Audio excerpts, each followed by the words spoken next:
Can't sleep? Yeah, me too. You clicked on this video for one reason. You want to see some Roblox myths and creepypastas, and you just want to be able to fall asleep. Well, that's what I'm here to do. I've compiled a whopping 3 hours of my series Roblox myths and creepypastas for you to fall asleep to. So this might just be the perfect video for you. Instead of watching each iceberg separately, you can watch the entire series in just this one video I've made here. Before you drift off, can you go down there and maybe hit the like button? And maybe if you want to see more of these videos, maybe hit the subscribe button. Anyways, I'm gonna go work on more videos. Enjoy falling asleep. You most likely have seen the many iceberg videos, but none are like this one.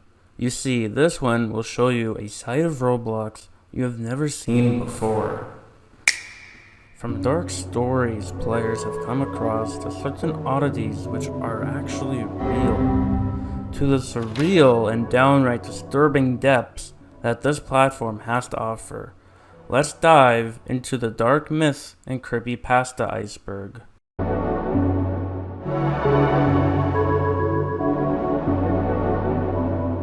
1x1x1. 1x1x1 was used to prey on fear, one of the stories created by Shaleski, mentioning an evil 1x1x1 part, and as such many people have speculated that he is a real hacker. However, former admin Mr. Doomrigger verified that 1x1x1 is not a hacker and started as a part of Roblox's backstories created by Shaleski. As discussed in the forum post, although theories about him being a hacker are speculated as his character has changed colors, but it is due to a bug. I posted this in a thread that subsequently died. I'm posting it here so you can refer back to it later. Keep the link to this forum, distribute it, tell people the truth. Let's talk about where the name comes from. Long ago, Telmon posted a number of stories about Roblox's backstory to the news. One of these included mentions of 2x2, the first brick, copied over and over. Every other brick were his ascendants. Then in a footnote, he mentions the evil 1x1x1. So that's where the name comes from. Blame John. Let's talk about why people say he's a hacker. A guy whose name is long forgotten, not Zuka, found an exploit, not cheat engine, to insert control scripts into online places. He sent a message telling me he had something to demonstrate. I joined him at Crossroad and it started raining heads, saying things along the lines of, "He's coming back," and 1x1x1 is coming for you, and the likes. People in the server freaked out. I found it hilarious. He gave me instructions on how it works and I reported it to the devs. End of story. Other people like Dignity would find another way to insert scripts, and people would assume that they have something to do with the quote-unquote hacker group 1x1x1. The truth is, it was one guy playing off of a Roblox lore thing. Hey guys, this is Plasma intercepting here. I just want to say I'm trying to hit 10k subs by the end of the year, and it'd be really helpful if you guys would subscribe. I am really trying to make this content really good for you guys. Anyways, back to the video. John Doe and Jane Doe. The John Doe investigation is a myth that is about a player, AI, with paranormal abilities to destroy and or remove Roblox game coding via an unfound exploit client that it created. John Doe is, in other words, one of Roblox's failed experiments, as it is a robot stated by themselves.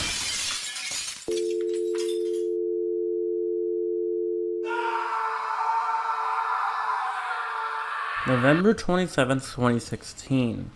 Alright, a backstory. I'm your normal game developer looking for ideas and video content with a mind of creativity and randomness, honestly. But this story is more than just that. One day, I was out playing Prison Life with some of my IRL friends, and we had some sort of mini tournament where the most kills within 5 rounds win. We were in a private server when, at random, the server shut down. So I exit, and I'm logged out of my account. The first thing I think is, I'm either banned or hacked. But I wasn't. I logged back in, and everything was fine. From there, until I noticed a new friend on my account, John Doe. I chatted to the user, and the first thing it says is, "Join my game, new friend," smiley face. And so I do that. When I join, it's like some sort of strange storage facility with somewhat poor building and a lot of weird text like days until launch, 14 weeks, and a lot of weird coding inside it. It says to me, "Hello friend." My camera starts to shake and all the objects in the game begin to float. John starts spinning and a line connecting to me appears. I set on red fire and I fall over. It has a black fire bigger than mine and it levitates above the map. Tons of explosions appear and I'm getting Discord messages from my friends like, "Bruh, the private server shut down, what the heck?" and so on. The game eventually nukes and I'm kicked with the message, "Nice playing with you, my friend."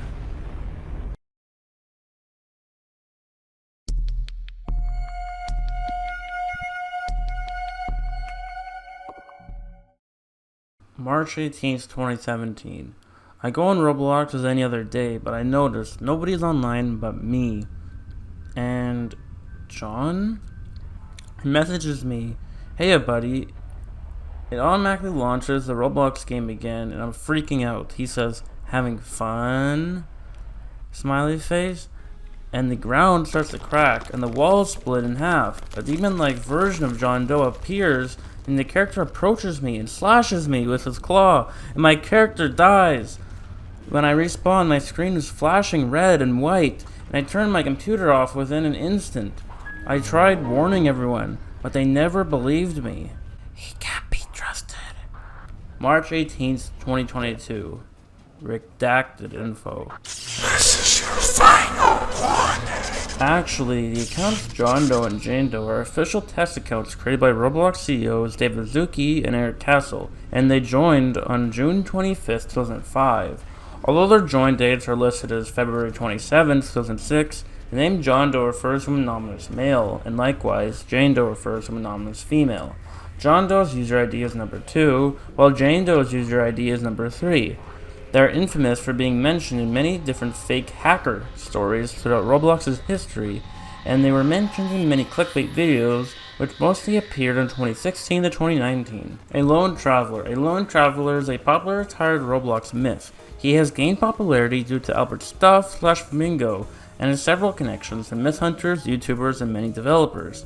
He was exposed for inappropriate behavior around minors. Alone lives on a planet named Petramia. He got the name from the Latin word Petra, which means stone/rock. His species is called Petraminians.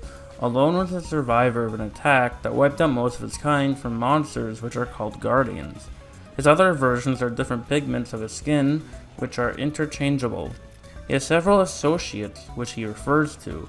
The associates include a group named the Canvas Net, and users such as Dean Hawks, as well as many other myths. Salazar is enslaved by a lone traveler due to abandoning his post from the threat of an invasion, which led to thousands of people dying. Several statues have been turned to meat due to guardians invading. A lone traveler created his account on July 16, 2018. Alone started messaging myth hunters about his game, and the myth started to gain public attention when the popular myth YouTuber Flamingo began to hunt his games when Stefano, now known as Universities, or Garbine, said that he got a friend request from him and thought he was interesting, and he thought that Albert should hunt him. He would then appear in his next big appearance, which was in another video of Albert, where Albert calls a lone traveler in his Discord server and he talks to Albert.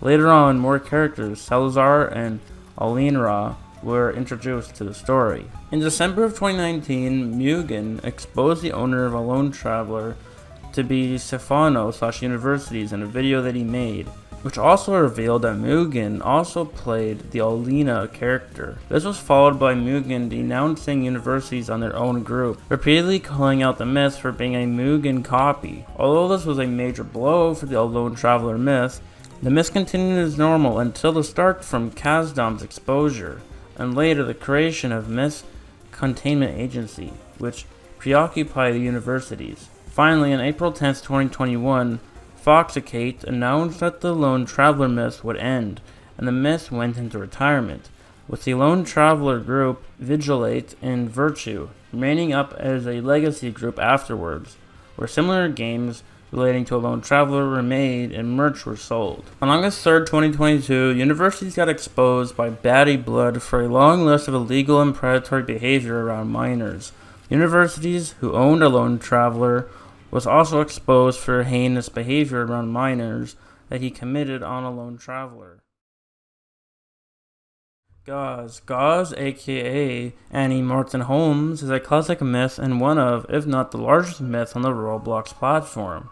Gauze first gained traction in 2014 through his game, where popular myth hunters' corpses would periodically be added to the game itself. His accomplishments include having the most visited myth game genre game on the site, with the Circus in the Sky having at one point been on the front page.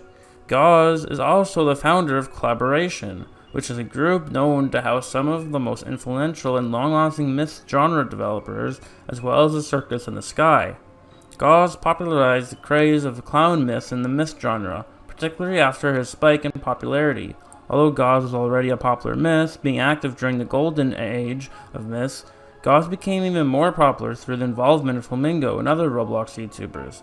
Gauze is the first myth to have their backstory unveiled through a webcomic titled The Circus in the Sky, detailing his childhood. The Smiles Family. The Smiles Family is a very popular myth group known for being the largest myth group on Roblox, having over 300k plus members. The group was created by Robert Smiles, who is the father of the family. Arguably the most important member is Seth Smiles, who hosts the original The Smiles household game, and is the son of Robert. There's also a Claire J. Smiles, Matthew J. Smiles, and Leo Smiles, who are Robert's remaining children, and there's also Nancy Smiles and Dan Sickman. Apart from them, there is the main antagonist of the myth, Diamond Eyes, and Lloyd Joe, and Roy_Joe, who are two brothers controlled by Diamond Eyes. Lastly, there is the Gorilla, who is the creator of the Smiles family world. The myth was originally created in 2018, but rose to fame in 2019 when the game was revamped and the YouTuber Mr. Flimflam played their game. Chuck Lloyd. Chuck_Lloyd is a myth associated with the Roblox myth Shadelight Investigation, mostly due to his semi-frequent appearances in videos by Albert and heavy investigation by Roblox myths. He's one of the most popular myths of all time. His fame came to an end after the owner, Kazdam, was exposed for committing horrible actions. Chuck Lloyd was reportedly a war veteran who fought in World War II, according to several accounts. He had a wife named Sandra Lloyd and a daughter named Loirin, who is rumored of being abused by Chuck. She said that she was stabbed, kicked downstairs, and locked in a basement by who she assumes to be her father. After Chuck came back from the war, Sandra mysteriously died to causes not currently known. It is implied that she was trying to protect her daughter Loirin from someone, and this person attacked her with a hatchet. Some have theorized that it was Chuck who murdered Sandra, and that he hid her body. Despite his age, Chuck manages to maintain a family-owned household and attempts to live a normal life. What prevents him from doing so is the fact he lives in a loop of death and paranoia of his own scarecrow and the mysterious entity that watches over him, as well as the influence of Shadelight. There are also shadow ghost-like entities that stalk him, particularly at night. He also has nightmares consisting of some sort of darkness and mentions the term darkness incarnate, which was later revealed to be his key to the temple. Grocery Gang. Grocery Gang is a group owned by Amazook and featured many popular myths. Grocery Gang is one of the most popular myths in the history of the myth community due to Mr. Flimflam's large YouTube series about them. Its members are based around an altered version of products/companies and speak in broken English. They created or popularized this new type of myth and behavior known as kindergarten myths. The Days Union. The Days Union is a group of myths related to the Night Coalition and the Republic of the Aurora, led by the Great_Day and founded by the founder. The Days Union is set in a dystopian future on a foreign terrestrial planet, the Prime Universe, within the multiverse. Great Day is the leader of the Day Operatives, a tyrannical and sovereign person who uses authority to rule over his city. The Day Operatives are cruel war machines who contain a darkness virus inside of them. They are under the absolute control of Great Day, endowed with a heightened and extraordinary abilities such as teleportation. Horrid Night, the antagonist and a rival to the Great Day, believes that this fear is the most useful tool. His night operatives are created from pure darkness, mirroring the day operatives' abilities, controlled by Horde_Knight's use of fear and corporal punishment. The Day's Union and Night Coalition are in an eternal war, began by the Governor, a mysterious character who does not have a physical form, only seen by the Supreme Leader, Great Day. The citizens of the Union are caught in a crossfire of chaos, suffering from poverty, war, and disease. They are stuck in between a rock and a hard place, both sides being equally bad. As the days go on, citizens are able to watch the progress of the Day's Union, exploring their discoveries and advancements in technology. The Rose Infection. Although civilians frequently forget about the Rose Infection, it is a significant piece of lore within most, if not all, Day's Union-related games. You will notice roses placed around the map. For example, roses can be seen in Radiance and Cold Origin. One day, a subject was wandering around in a dark forest when suddenly he hears whispers and distorted noises along with lights, leading to a seemingly abandoned mansion. Curious, the subject follows the light and enters the mansion. He starts to live there, and he thinks that he'll live a normal life. However, when he decided to go on the roof, everything changed for the worst. When he got to the roof, the roses started to spread rapidly. He had no time to escape, as it said that, like fire, it had already done the disaster that it needed to do. The roses infected him, and now he is an infected specimen that is locked for research. Filled with anger, the specimen decides to stop anyone from entering the mansion and meeting the same fate. The Night Coalition. The Night Coalition is a group of myths related to the Day's Union in the Republic of Aurora, led by Horde Knight. Every myth in the Night Coalition has a _Knight at the end of their name, with a word that is typically a personality trait or adjective being beforehand. This group is very secretive and is considered to be the opposite of the Day's Union, as well as their enemy. 7 members of the Night Coalition wear a cheese-string straw hat and a transparent suit with a tie, a single button, and 2 pockets. The color of each of the Knight's vests, as well as their pants, corresponds to their assigned color. 5 members of the Night Coalition, including the Horde_Knight, wears a Pacific head accessory that matches the rest of their outfit, a gray coat with a collar and a tie, as well as an armband with an upside-down red triangle, which is a symbol seen on the group thumbnail depicted on it. Just like the aforementioned members, the color of each of the Knight's vests corresponds to their assigned color. One particular member of the group has an attire that differs from that of every other official member. That member is known as Powerless Knight. They wear a gray coat with a collar and no tie, as well as an armband with an upside-down red triangle depicted on it. Upon closer inspection, you can see a bare bloody ribcage underneath the clothing, as well as the word "weak" written on the back of the coat. The right sleeve of the coat is also torn. Fiddlepat. Fiddlepat, also known as Mr. Covert, is a retired myth and now currently a developer. Most notably, he was arguably one of the most important members of the famous retired myth, Grocery Gang, and the founder of the spin-off myth, Wormhub. As a retired myth, he now resides as a developer, making various projects. He currently owns the group Project Covert and its respective game Covert. Bun Bun Girls. Bun Bun is a Roblox user who will go into Bloxburg and try to get someone to be its friend. It usually will go after girls because most girls like it because it is a bunny, but they mostly would be scared. It will go up all silent and wait for a kid in Bloxburg that is a girl to respond or react to it. And then it feels you like it. It will say, "Can I be your friend?" Or if you deny its friendship, it will say, "Na elm tel," which is "let me in," backwards. And after, "Please let me escape the labyrinth. The monsters inside will find you if you don't. If you accept, it is nice, and will only let you ask one question about it, which will end up sad or sinister. If you deny, it will just walk away but send a monster to watch you. But the monster is not visible, but you will hear weird noises of someone walking nearby. It is a plush toy that has been left in the attic and a basement forever, but then found and tossed in a labyrinth of darkness, full of failed projects and haunted monsters. And if it asks you to be its friend, just accept, because if you don't, you'll be watched otherwise. If you dare deny them, I wish you luck. Bun Bun is a toy to be played with, but not a toy to be thrown away. Actually, the Bun Bun Girls are a group of Roblox hackers, and Roblox will not allow Bun Bun in any name they have been caught on. But I'm very sure they just want to scare others. But some information is Bun Bun Girls were a group of players which previously owned a furry game. Their presence spread mostly through Discord and TikTok.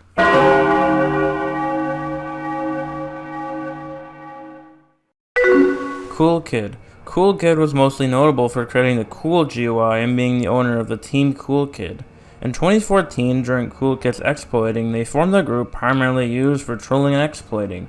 The group members, including Cool Kid and 007N7, would raid and exploit servers until both Cool Kid and 007N7 and the group itself were deleted or terminated by Roblox. Since 2014, Cool Kid and many of his members became infamous for trolling and exploiting several Roblox games, such as Work at a Pizza Place and Natural Disaster Survival.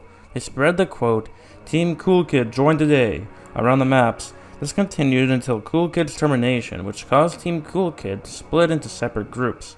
After the original one got deleted, the ownership was given to users such as Jonas, King Tet, Wheels, and currently HDHD Yoshi.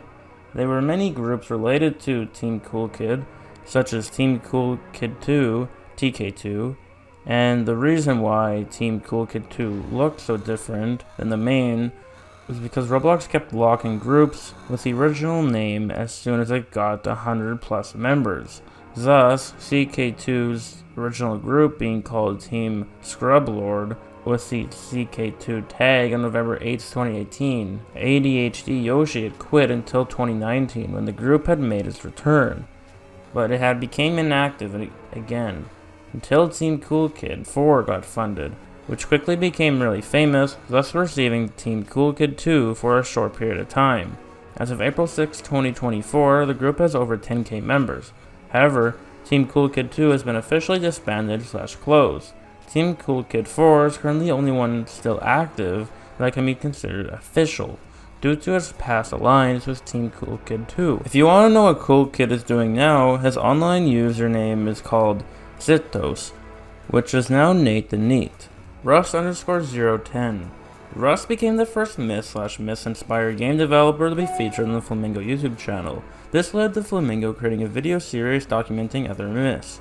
This Rust series popularized the myth community and both of them skyrocketed to fame. Rust has also popularized the myth-inspired game developer genre. Rust became one of the very few myths and the first myth-inspired game developer with over 1 million place visits. Melvin. The original story of Melvin is quite simple. It being a boy named Melvin died on 11th of February 2008, and he was later reincarnated into a shaggy accessory using a transparent gray texture. This accessory is paranormal and was able to be found in a Roblox game flying around yet not attacking the player. Legend has it, once a year a random player will be teleported to a pitch black place instead of the original game they requested to join. Inside said place, he'll be a transparent ghost, Shaggy, that speaks to and taunts the player. The player will not be able to close out of the game, and after a short time, will crash. After crashing, the user will have a transparent Shaggy in their inventory named Melvin.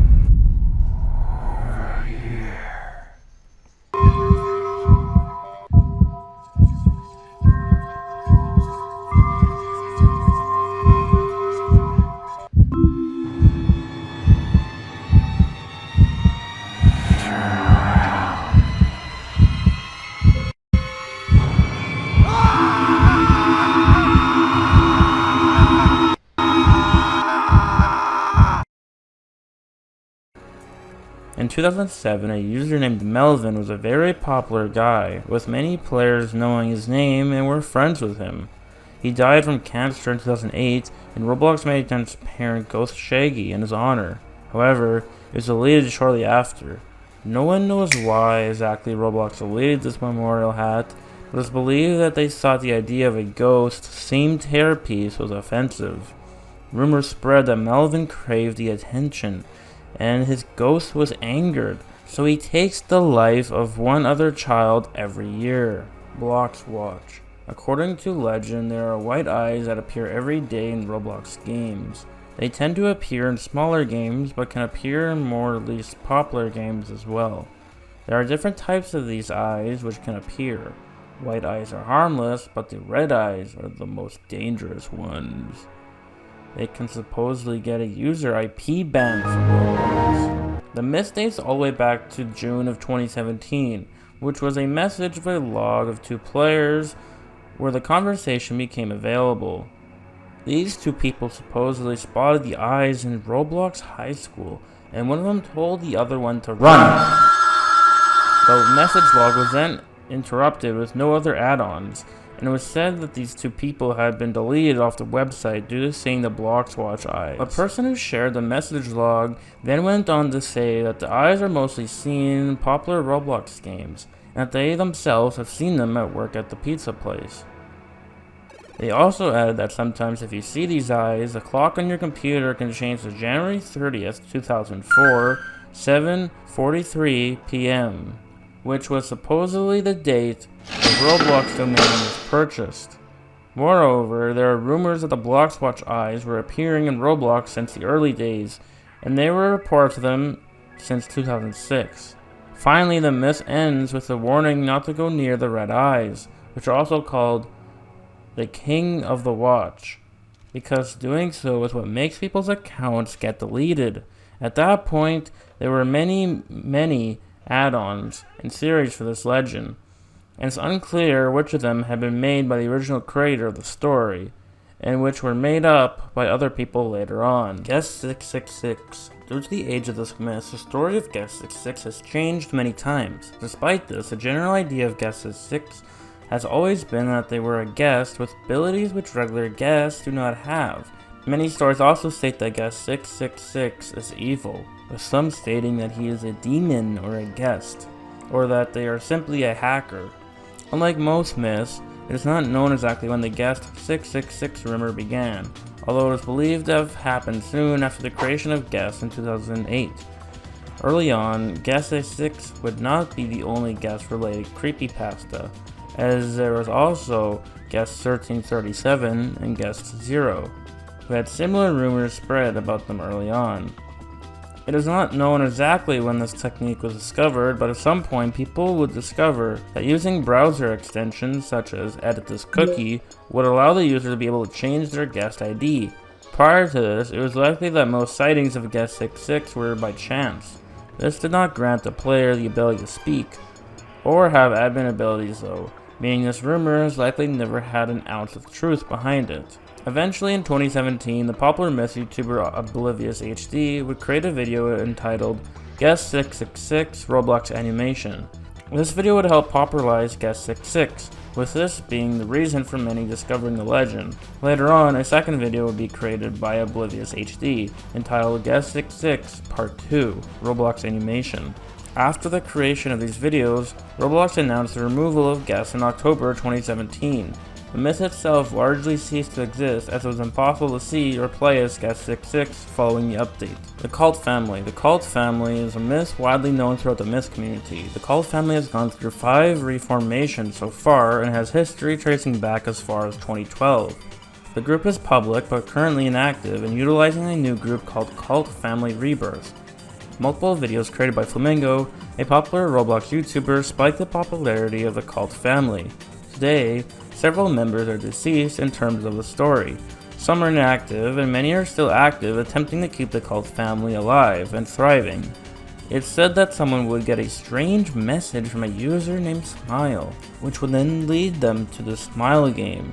The Smile game is a dark black room with a smile ahead in the distance that will follow your actions when you get closer to it. Then when you touch the head, your game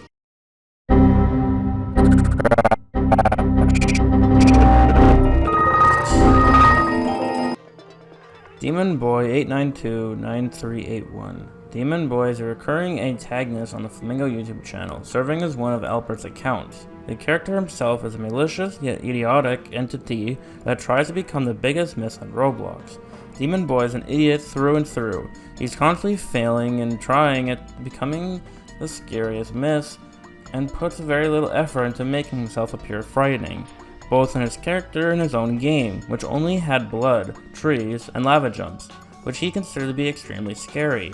He's also incapable of his plans backfiring, as he once got close to Slender Man, expecting him not to do anything, but was then proven wrong when Slender Man killed him. Demon Boy is also incredibly hypocritical, as even though he kills killers, immediately retreats after being told this as to not ruin his reputation. Demon Boy's most defining character trait is how egotistical and self-centered he is. He proclaims to be the scariest Roblox myth in almost all of his appearances, and forced Gauze, a notorious Roblox myth, to join him, just to stroke his ego and show off his superiority complex to Gauze's already established infamy in the Roblox community. He is arrogant, narcissistic, rude, irritating, and considers his catchphrase to be the best quote of all time. He's also seen to get upset when he doesn't get attention from other players. He degrades and insults people in conversations, claimed to own Gauze's circus in the sky, and killed a player for wearing a Dennis Daly shirt and not supporting Flamingo. He even claimed that Gauze was a fraud for no reason, despite also revealing that he was a fraud after being exposed as a murderer. 4NN1. 4NN1, presumably named Annie, is believed to have been born on February 18, 2006, and was 10 years old. She had an abusive relationship with her mother. She would always hurt Annie if she made a mistake. Annie once accidentally broke a plate, and as punishment, her mother killed and fed Annie her dog. Then, when Annie found out, she unsuccessfully tried to kill her mother. After her attempt, her mother locked Annie inside their house and burned it, killing 4NN1. One day, a rising Roblox developer who was a myth, Fantic, got a message notification from 4NN1 asking for development help for her game, 4NN1's Place. After seeing the developer's projects, the developer became confused as their set chat privileges were set to friends only, and they didn't even friend 4NN1. The developer asked 4NN1 if she was one of their sister's friends, which 4NN1 denied, and then asked them to join her game. The developer ignored her message and decided to play a Roblox game when 4NN1 spammed messaged them, demanding them to join her game. After a while, they obliged and toured 4NN1's Place with 4NN1. 4NN1 was excited about their arrival, and they talked about her enjoyment of cookies and cats. After 10 minutes, 4NN1 told them that her mom told her to go to bed, and they left the game. In a subsequent week, 4NN1 messaged the developer to play 4NN1's Place again. They followed her request, but they were bothered by how 4NN1 included the frowny face on her avatar in her messages. 4NN1 still kept her cheerful attitude as they both conversed in game. All seemed well until the developer became uncomfortable with 4NN1 constantly asking about their home location, if they eaten a raw dog, and if they wanted to touch rusty nails. 4NN1 stated they couldn't leave the game unless they answered the questions. After multiple attempts to stop 4NN1 from asking, the developer left the game and blocked her.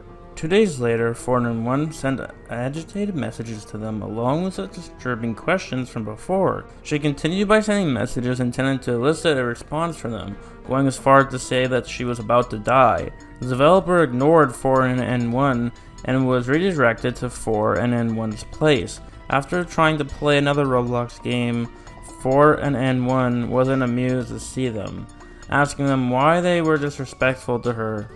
She eventually calmed down after being reassured by the developer. The developer didn't want to see 4NN1 after the incident, but was forced into playing with her. 4NN1 had blood running across her face, and her dogs that would reside in her yard were gone. She talked about what she enjoyed in a somber mood. After a while, 4NN1 told them, "It's hot in here," and left the game.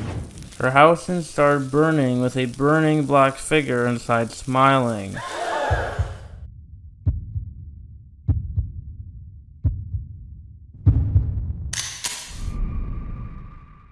Shadelight. The Roblox's Myths Shadelight investigation was an extremely popular private RM Foundation investigation about a unique myth known as Shadelight. and was one of, if not the most popular myth investigations in the history of the myth community. Shadelight is a place that resides in Chuck Lloyd's basement, and can only be accessed if all 5 keys, code phrases, are found. Exploiting will lead you to the fake Shadelight, an empty base plate. This investigation went on for almost 3 years. Unfortunately, the myth was never completed as the owner of it, Kazdam, left Roblox after some drama. The goals and requirements for completing the Shadelight investigation: finding Solomon Grundy and all the children. In order to achieve trust and get Father Grimm to side with the hunters, they must find the missing children and get back the ones that are stuck in Shadelight. Also, finding all the keys. All the keys are required to move forward into the dimension of Shadelight. Stopping Goldity at all costs. Putting an end to Goldity's manipulation will end the lies and the bonds with the keys with him. Goldity's failure will result in the key's fate being changed. Working with Goldity. Goldity has been revealed not only to have bad intentions, but as a concrete reason besides slaughtering the mist in order to get to Shadelight. Goldity's game, Asmodeus, might have little pieces of evidence of his intentions and motives. Due to his lack of interest in the hunters and communication, the hunters are yet to question themselves on what they side on. Due to his lack of interest in the hunters and communication, the hunters are yet to question themselves on what side they are on. In order to find out, the hunters may have to find out his intentions in order to gain the upper hand. Ending the heart of Shadelight. Shadelight is a dimension, another world, or another universe. Shadelight is where him comes from. Ending Shadelight will put Chuck to rest for eternity and end the investigation, end Father Grimm's conversation, and release the children from the place. Being invited to Masquera's ball. In order to find the last key, the hunters must be accepted into Masquera's ball. Requirements: sharing the same interests as Masquera's, being in the masquerade outfit, not fawning over a mask, but admiring the arts, finding all the clues to Taro's TV show and watching all the episodes. In order to find Taro's key, the hunters must venture to find all the clues for Taro's TV show and watch all the episodes. Of course, when his place open, it is an absolute requirement to venture it as well. Finding all the clues to Lucifer's key and Lost. Finding Lost is vital. Asylum is constantly being edited and updated. Putting a stop to dangerous myths. Some myths are involved in the Shadelight investigation are dangerous to the underage population of Roblox, such as Lucifer and Taro. Trying to help Old King Cole escape Taro and Father Grimm, since Cole has been converted into a scarecrow. He wants to grow apart from Father and escape Taro. Since he is depending on the myth hunters, we need to help him. Otherwise, he'll be reconverted into a normal child from his scarecrow form. Since he is dependent on the myth hunters, we need to help him be reconverted into a normal child from his scarecrow form. Goldity. Goldity is a myth connected to the RM Shadelight investigation, using embodiment of greed, ego, and manipulation. It is said he is a personification of his own inflated ego and delusions of grandeur, and is rumored he feeds on attention and controversy.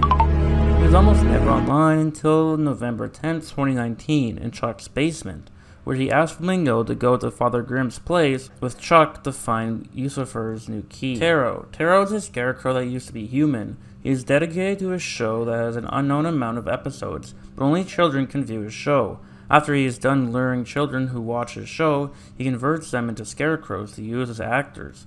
Old King Cole was one of his converted scarecrows. It is said in his game that there are hostile scarecrows that will attack myth hunters, along with other monsters. There is said by Chuck Lloyd that there is a pianist scarecrow in his game. Taro is a myth that owns a children's show called The Taro Show. He is a content creator that has various episodes that only comprises of 2 actors or more. He is also the 4th Shadelight key in the Shadelight investigation, held by the RM Foundation and is friends with Goldity. His key is said to be connected to the word darkness. A scarecrow belonging to Taro also is in the cornfield of Chuck Lloyd's residence. Masquerades. Masquerades is a very well-known myth known for their association with the Shadelight investigation and the various myths related to it. Canonically, he is a 5th and last key for achieving Shadelight. He has been revealed to be the embodiment of Sinister Mask. Masquerades is a very elegant and sophisticated man, eager to meet someone of his standard and his intelligence. He keeps his word and honors his guests. as he gives second chances to only certain individuals. He's rather picky with whom he talks to, though he is very impatient and demanding. Personal space and mannerism is considerably important to him.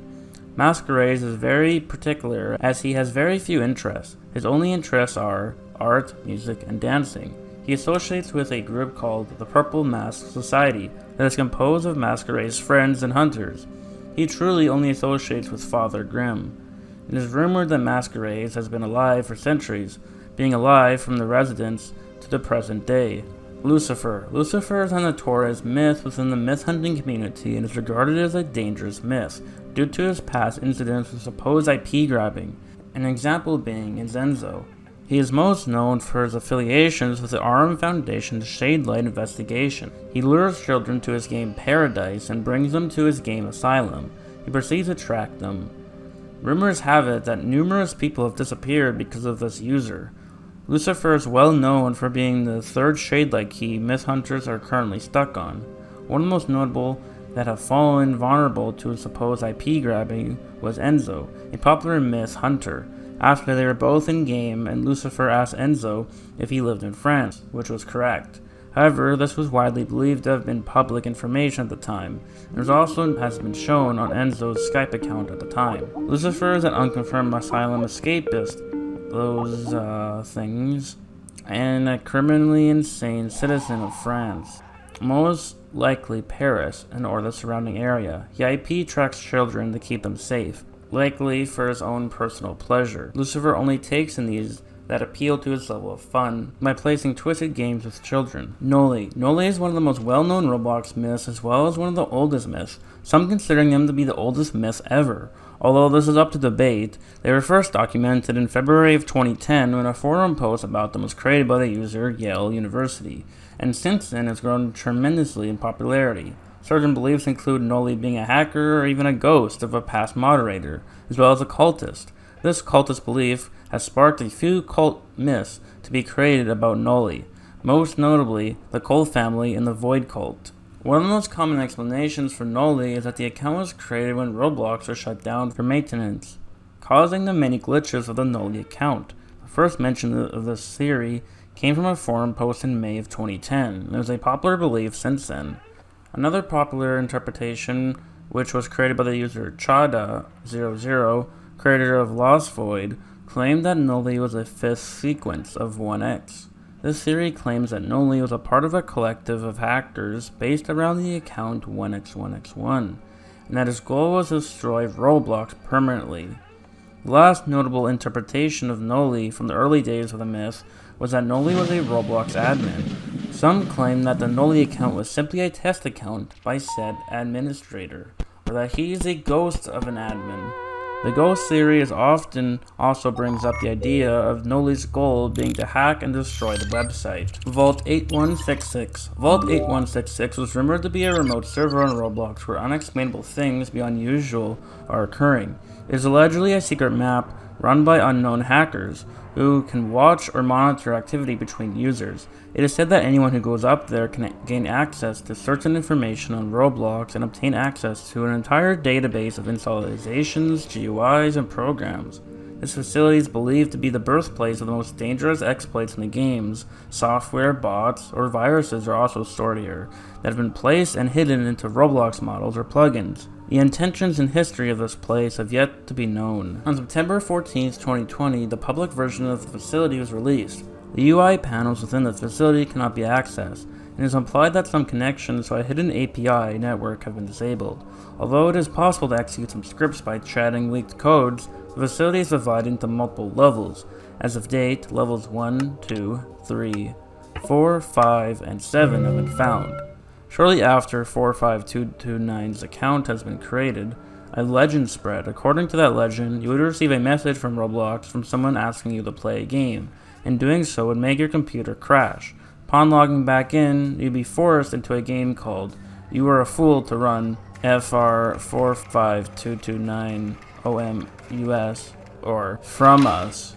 And shortly afterward, your character would turn completely red and your username would change to 45229. Although there is no recorded history of such events happening, there's a user named 45229 who has a game with a slightly different name than the one in the legend. Unknown when exactly the game was made, but it's speculated that it happened shortly after the creation of 45229's account. Caroline and Clinton.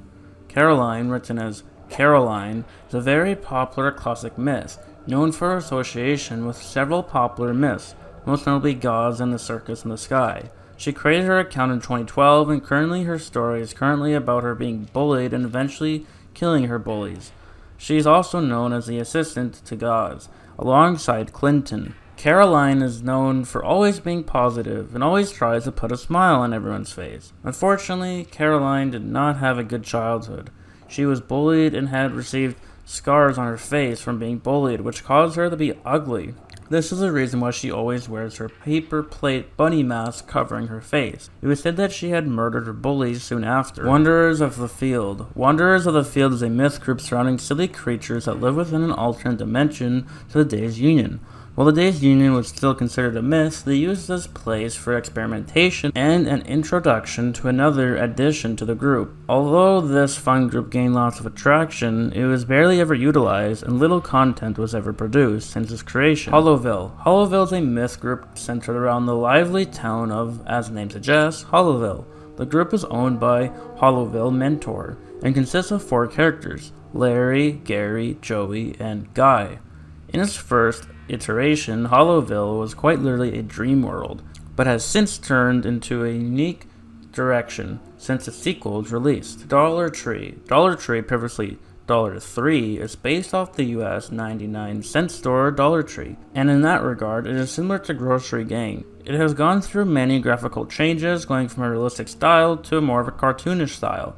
The location of Dollar Tree is in the city of Dreamville, in the province of Rieti, in the region of Lazio in Italy. It is very close to, but not directly, opposite of the Dollar Inc. headquarters. The workers typically speak in broken English or all lowercase English, and they usually have their own attitudes, personalities, and overall moods. Lisos. Lisos is a well-known myth known for their various games and their association with Noli. Lisos created his myth in 2011 and is one of the first myths in the community. He originally became popular by posting often on the forums, and he would eventually become known for the association with Noli and would become labeled as a void cultist. In 2007, 2 players were best friends. The 2 were named Lasuzia and Molarina. They were constantly harassed by other players for being weird. These players killed them in-game and mass reported them. Eventually, this led to unjust bans. Another day, they joined a game together only to face the same harassment as before. Tick-tock, revenge has come, they both said, striking confusion among those in the server. Suddenly, the server was shut down, and these players were never seen again. Roblox came to notice their actions and behavior and decided to ban them. Lasuzia resurfaced under a new name, Lisos, in 2011. Malarina was yet to make a return. It is rumored that a new account arose at one point, claiming to be Malarina, but Lisos knew better, and he continued to hack and terminate said account. He's easily one of the biggest, most notorious users in the myth genre and the parent Roblox exploiter. Unfortunately, his reign of terror came to an end after saying he was going to take down Roblox games and remove the website. Roblox took action and terminated him permanently. The Nursery Myths. The Nursery Myths is a Roblox group with myths that are based on nursery rhymes. They all have a group on Roblox, which is owned by Father Grimm. Despite being a group for all the nursery myths, none of them have actually joined. The nursery myths were normal children that belonged to Father Grimm, an abusive caretaker. However, Solomon was abducted by the Shadelight myth. Lucifer and Old King Cole was abducted by the Shadelight myth Tarot. The rest of the nursery myths were abducted by him, taken to Shadelight, and are currently in Shadelight. To free them, the hunters must get to Shadelight. In order to save Solomon, the hunters must get to one of Lucifer's games, Lost. And in order to save Old King Cole, the hunters must become a part of the Tarot show, or something else. For the rest of the nursery myths, the hunters must go to Shadelight and destroy the heart of Shadelight. Father Grimm. Father Grimm is the owner of the nursery's myths and converter of the children. He works with the white demon, him, from Shadelight in order to convert children. Grimm is shown to be the father of 6 children who are the nursery myths. He is also the first key to the Shadelight investigation, held by Roblox's myths. Not much is known about Father Grimm, but his history of converting children is notorious. There is rumored to be a seventh account that Father Grimm has converted. Rumors about his myth are once an alone child is playing his game, Meeting of Minds. They'll be visited by Grimm himself to be converted into one of the nursery myths. Minish. Minish was a game developer known for her puzzle-based games during the early days of Roblox. Her account was created in December of 2007. The username Minish, like other accounts of hers, like Ebon Wood, was based on the legend of Zelda. Minish was terminated on December 9th of 2009 for undisclosed reasons. Some believe this was due to being in a feud between a Roblox mod, while others believe it was due to Minish purchasing the account Diana. Others believe there was an argument between Minish and Merly over the economy of Roblox and money. Neither of these have been confirmed. However, Malestromer has claimed that the Diana allegations were true. She was unbanned on the 2012 April Fool's incident, and was terminated the day after with the other involved accounts. Afterwards, Minish was the subject of many rumors surrounding her ban, making her a legend of classic Roblox lore. Malestromer, a friend of hers, confirmed that she owns the Dr. Pandemonum account. On it, she says that she knows nothing about what happened in 2012. She was unbanned by either Elenet or Draco Swordmaster, or neither, if the actual culprit of the website hacking has never been accurately identified. On April 1st, 2012, she was used as a puppet account under the control of the hacker. They posted random forum posts on Minish's bragging about having limited items, having big amounts of Robux, and Bob Merely's Domino Crown after he told the hacker to do so. One of the culprits in the hijacking of the Roblox website was caught on tape on Minish on April 1st, 2012. The account would be banned later that day and the footage would be uploaded on April 2nd. I have no idea what happened a while back, but whoever stole my account was not me. Dignity. Dignity is a builder from early Roblox 2008 to 2009, most infamously known for his audio exploits and being banned for it. He's one of the most controversial users in old Roblox history for his affiliations to XSceneX and other rumors surrounding his name, such as Noli and 1x1x1. Dignity created his account on August 7, 2008. He was a top 100 poster in the forums in early 2009 and would often critique the Roblox community, adding on to his disdain for the forumers. He had troubles with Roblox moderation at points. He created many games before getting terminated, one of which became popular, known as Dignity's Palace, and was hacked by a 1x1x1 impersonator. At one point, he planned to make a game based off of Adult Swim's Super Jail, and acquired the help of Malestromer. The reason for his termination in 2009 was because in one of his games, Dignity's music uploader, it played a song called Boulevard of Broken Dreams, which had strong language. He used an alternate account named Bah Humbug in 2011, which quickly went inactive. Bah Humbug was last online in 2020, but according to Malestromer, Dignity was far gone from Roblox by then. After his termination, it was believed that Dignity was the user 111. However, Malestromer confirmed on Twitter in 2017 that it was a joke account and that Dignity actually just moved on from Roblox after being banned. Well, that was the dark myths and creepypasta Iceberg explained. This was only the tip of the iceberg. There are many more tiers to be explored. If you guys are interested in the other tiers, I'll be making a part 2 video soon if this video does well. Please let me know in the comments if that's something you guys would like. Anyways, have a great day. When you think of Roblox horror games, what comes to mind? Maybe it's those popular games like The Mimic, Piggy, or it's those classic horror games like Free the Facility or Break-In, or maybe even Survive Area 51 Shrek Correct SCP. Now all of these sound good and fun, but today we'll be taking a look at a genre known as myth games.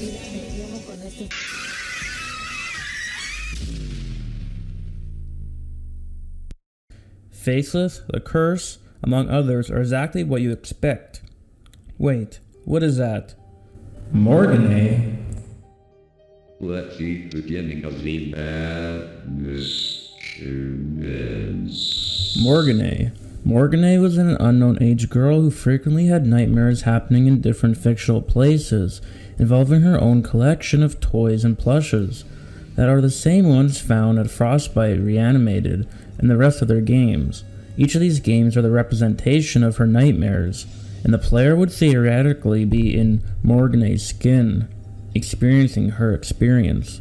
Not much more story is recorded from before their retirement. Grimblocks. If you see someone mysteriously disconnect in a game, you better hope Grimblocks didn't play a part, because if it did, not only will it sprout another limb, but you will also end up being the limb it sprouts. It's said once per year a player will be playing with friends in a full server of 30 or more people, when suddenly his entire game will turn black and they will be teleported to a brown and red room, completely dark, and they will see a thing in the top corner of the room. Only one selected player will see it out of the whole server. The players who listened to that player describe it said that they described it as a big dark block with tentacles moving coming from the center. The player also said it was very grim and dark and gloomy. Thus, the name began to catch on. Grimblocks, that player, left the server and never came online again. It's said that it started out as a single block, and every tentacle it has is a soul of a player that was unlucky enough to see it. Deadly Dark Dominus. The Deadly Dark Dominus is the stuff of epic legends. It did exist. It doesn't exist. Does Tinfoil know the truth? Who knows? DIY Dark Dominus description.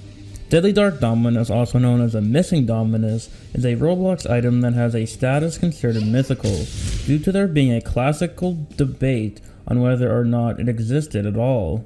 It is now an actual Roblox item which could previously be unlocked by inputting the code that comes with the limited edition Frostbite General Toy from San Diego Comic-Con 2019. Malarina. Malarina is one of the few classic and very well-known myths in the myth hunting community alongside Lysas. She began gaining popularity after the legend about her and Lysas had started spreading in 2012.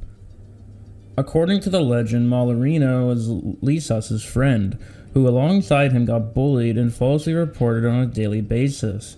At one point, both of them got fed up with the way they were being treated and supposedly did something to people who harassed them. As well as these people's Roblox accounts, the Roblox admins then took notice of their actions and terminated Malarina and Lysas' old account, named Lucia. The legend then goes on to say that Malarina never actually made a new account, that someone else did it for her. Malarina joined Roblox on the 5th of June, several months after the creation of Lysas. At first, Malarina was a character who did not have their own account. It was only discussed and featured in Lysas' games as an NPC. Once Malarina's account would be created, they would friend Lysas, but would seemingly not interact with Lysas in-game. There is little to no proof of activity to Malarina, except for one time in 2019 when they came online. This would change in March 2024 when the Malarina account suddenly came online. They would then change their avatar to resemble Lysas' depiction of Malarina, and would begin working on their game, Malarina. They would also friend the user Twisted Thorny, who is known for their association with Lysas. Ornan. Happiness is a key emotion. Without it, life isn't what it should be. Oranin. Oranin is a myth known for its games, moving in and through my eyes. The first place has a hidden teleporter that sends a player to another game, called In the End. Oranin is a man, his wife being Valorna. He also has 3 friends named Vodino, Excaladon, and Caxtind. They can be seen throughout his game moving in, and in the basement in other areas of the game. And they may also possibly be in the 3-tubed creatures in the facility in Through My Eyes. It's assumed that he and his wife are starting a new life together, as in moving in, there are jack-o'-lanterns around the house, so they probably moved in October, and the moving truck is outside. It's also possible that his story takes place around January 2004, due to the date of the notes and Through My Eyes, being dated as such. He took great care of his wife, according to Valnora, as in Valnora's game, the description reads, "Through thick and thin, he made sure I was alright, every step of the way." Also in her game, she is seen in a closet, crouching with Ornan helping her up. There have been many references to H.H. Holmes, a well-known serial killer in the United States, throughout Ornan's plays. It also becomes apparent that Ornan is related to Gauze, because in one of the games, in the game selection at the very end of the map, there's a frozen lake that says, "Ornan is upon us," as they have many matching models and other references to each other in their games, especially Ornan's newest game, Through My Eyes. He rose to popularity mostly in mid-2018 following various videos from YouTuber Albert Stuff being made on him, attracting a lot of attention to him. While he usually is very passive or even friendly at points in time, Dr. Match is quickly angered. He also seems to go through a few stages of grief, such as when he goes to visit his daughter's grave or other things. However, when Match was out of his character, he would show acts of immaturity and crudeness, sometimes dark-humored jokes. This was mostly in his Discord server and other servers he affiliated in. Dr. Match has affiliations to Satanism, and he is presumably loyal to such, even going as far to murder his own daughter, Vamp Girl 112. His behavior shows he's offensive about a few things, such as the aforementioned daughter, his business, etc. Dr. Match's account was created in late 2015. His therapy home being subsequently made shortly after. Very few pictures and videos exist from this point in Dr. Match's existence. However, things such as decals exist from this time period featuring Dr. Match's old avatar being possibly referencing. He would go on to occasionally befriending larger myths and Mugen, and making updates to his therapy home. Much of his myths was rather uneventful until 2018, in which YouTube videos were made on him, drawing in massive popularity, and many people flocked to see him in his games. He would go on to have assistants, most notably Dr. Forrest and Gopherberry, and his myth would continue to grow at a humorous rate. Dr. Match would go on a long hiatus starting in late 2018, shortly after the release of the game Doctor's Grief. For a while, with his place visits would still slowly rise, finally reaching 100,000 plus visits shortly following his long hiatus from the genre. Dr. Match has gone inactive many times, however. It seems he has come off his long hiatus for a little bit to work on his myths again. He is not retired as many speculate. Around mid-August of 2019, Dr. Match came back online after being on a hiatus for a few months on and off. Dr. Match also returned on December 11, 2020 at Dr. Match's therapy home, taking in patients and insisting that they wear a mask for the pandemic. On October 11, 2021, Dr. Match also attended a sword fighting event with Reckless Havoc. Bobby's Here. Bobby's Here is a myth mostly known for his game Memories, which is the only game still accessible in his profile. His game doesn't provide any clear details as to his backstory. Although people have theorized about what some aspects could mean, his inventory is the biggest source of information we have, with decals giving us some form of information, such as his family. He is rarely seen in-game, but he has told a few people about himself. Bobby's Here account was made on December 14th of 2016. Sometime after that, he began working on what could later become his main game, known as Memories. Despite being created over 2 years ago, it still receives updates to this day. Bobby began gaining popularity due to the contents of his game, as well as the fact that it was favored on his profile 6 times. The fact that his inventory could not have been accessed from his profile, and a rumor started by people that something strange would happen in the game if he were to join it. The first 2 things were debunked later, and the last one is still up for debate as he doesn't join this game very often, if at all. One day after making the account, Bobby's Here uploaded a decal called Beginning. The description of it read, "Everything has to start somewhere," and featured the first island of the game you see upon joining. On the same day, another decal titled Meeting was created. Its description simply said, "Important meeting," and the decal itself featured another island with 4 people sitting at a table. Similar to the first decal, this was also a screenshot from Memories, and the island and it could be accessed by touching the statue in the starting area. On January 30th, 2017, Bobby made another decal named Me and My Family. Description read, "A good memory," and the decal featured a house with a table and 6 chairs with Bobby sitting on one of them.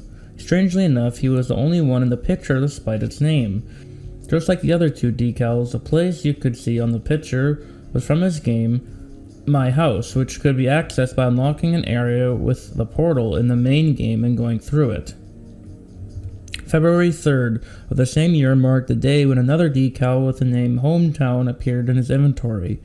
The description of the decal claimed that it's where the community is most active, and the image showed one of the areas for memories, Lars Bar. And lastly, a final decal was released on April 8, 2017. It was named Tree of Memories, with a particularly interesting description saying, "Where it all happened." Little Nathaniel. Little Nathaniel is a popular myth who is widely known for his many games, most notably The Thing That Walks With Her, and also for being part of the Consinity group. He has many accounts as many different games. A boy who thought of himself as less than human, little Nathaniel lost his mother. He thought of himself as a stranger to the world and unworthy of existence. He paints himself red as a sign of his feelings toward himself, a failure and a worthy of nothing at all. His tie is also not real. It's drawn on him as a tie is usually worn by people of upper class and not a creature worthy of nothing. It is called a normal tie, but that's only what he wants it to be. He eventually tries to hit himself, but it falls, and he has a vision where he experiences the truth of life. His brain begins to turn back on his experiences, flashes of color and light. He realizes his purpose, and it is understood. His story is finished, and yours is ready to be written. Mr. Realism. Mr. Realism, also known as his name is Joey, is a well-known myth who gained popularity from Flamingo. He is a young, innocent boy with a strange guardian. He is known for his game titled Home. Joey, aka Mr. Realism, lived with his parents like any normal child until whispers began to talk to him. He answered and talked with them until they manifested themselves to him and only him. His parents became worried of Joey as he was speaking of playing with a friend that they could not see. They said they would be going on vacation but attempted to abandon him instead. Their lives were taken and their ghosts can be found on the island. Joey doesn't need his parents anymore though. He had a new one, the Screaming Island, where day was night and night was day. Mr. Realism made his account on the 10th of September 2014. His game was created on the same day, and it is unknown exactly when the game gained content. There is evidence of activity from him in 2016, most notably a decal named Frown, which Mr. Realism uploaded on May 29, 2016. Despite this, the first actual videos and mentions of Mr. Realism organized in 2018. This included videos of his game, including one from the YouTuber Mr. Flimflam, entitled Creepy Roblox Kid showed us his imaginary friend. It was horrifying, which was released in September 2018. After this, in August 2020, Mr. Realism, among 14 other myths, all joined the group Consinity. At the time, he was one of the few members to have the unmoving rank, signaling that the account was an important part of the group. Later on the 2nd of September 2020, his story would cryptically be revealed in the description of the Consinity group game. My name is Joey, but my mom and dad call me Mr. Realism because I always look at things how they really are. Mr. Realism. Mulberries. Mulberries is a classic myth that brings one to a place called the Double R Bar. They are also known for their many relationships with many other popular myths, being referenced in a lot of them due to their group named Collaboration. Mulberries is a myth with the second to most place visits on the Roblox platform. Mulberries is a classic myth known for the game The Double R Bar, a myth game popularized not only for its uncanniness due to the mechanic where NPCs' heads follow the player, but also for its 1940s Americana feel. Mulberries is associated with the myth in the M genre development group Collaboration. Mulberries' early life is mostly unknown, however.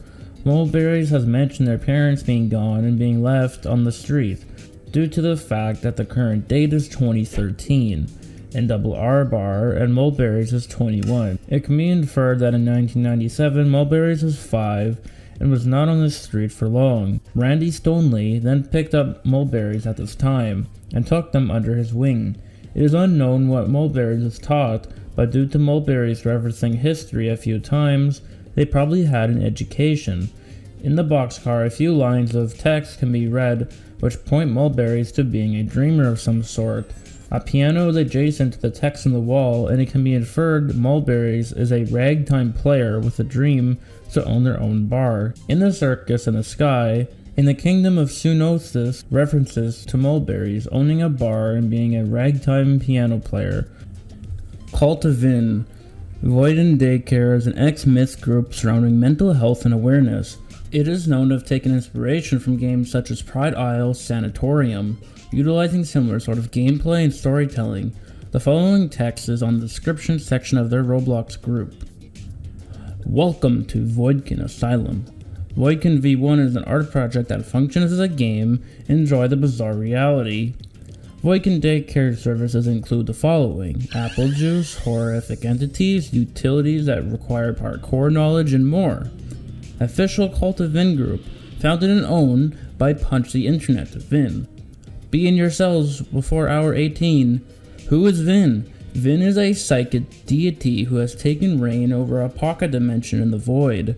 What are we? We are a creepy, cute, horror-orientated cult.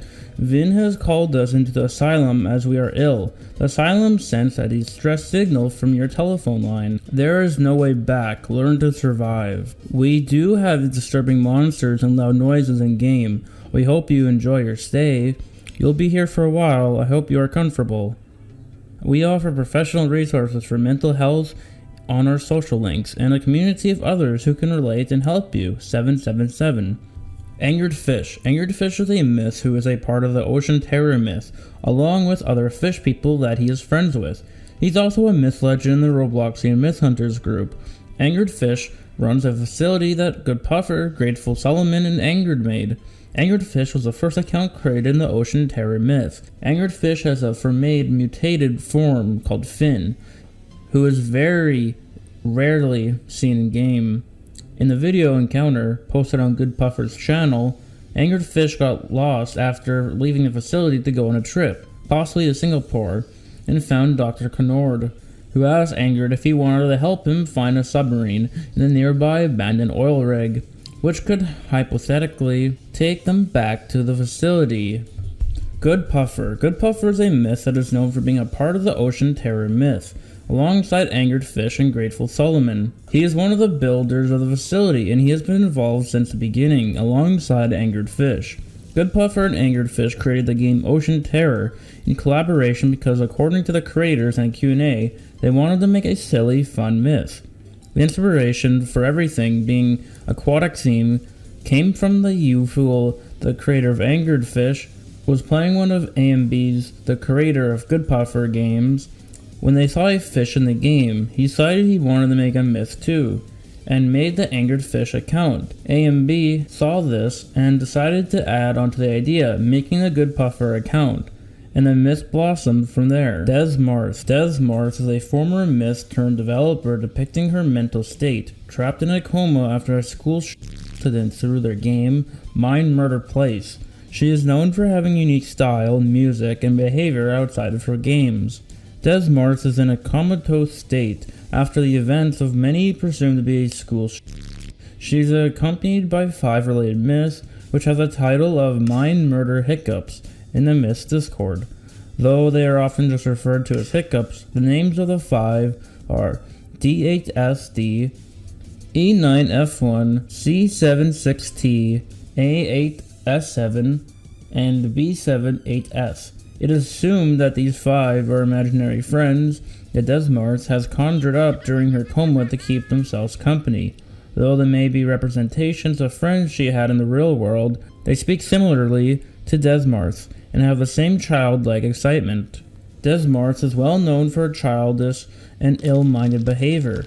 She is easily excited by bubbles, streamers, flowers, and other objects that can be found within her game, and often bring these items up and express her enjoyment of them in conversation.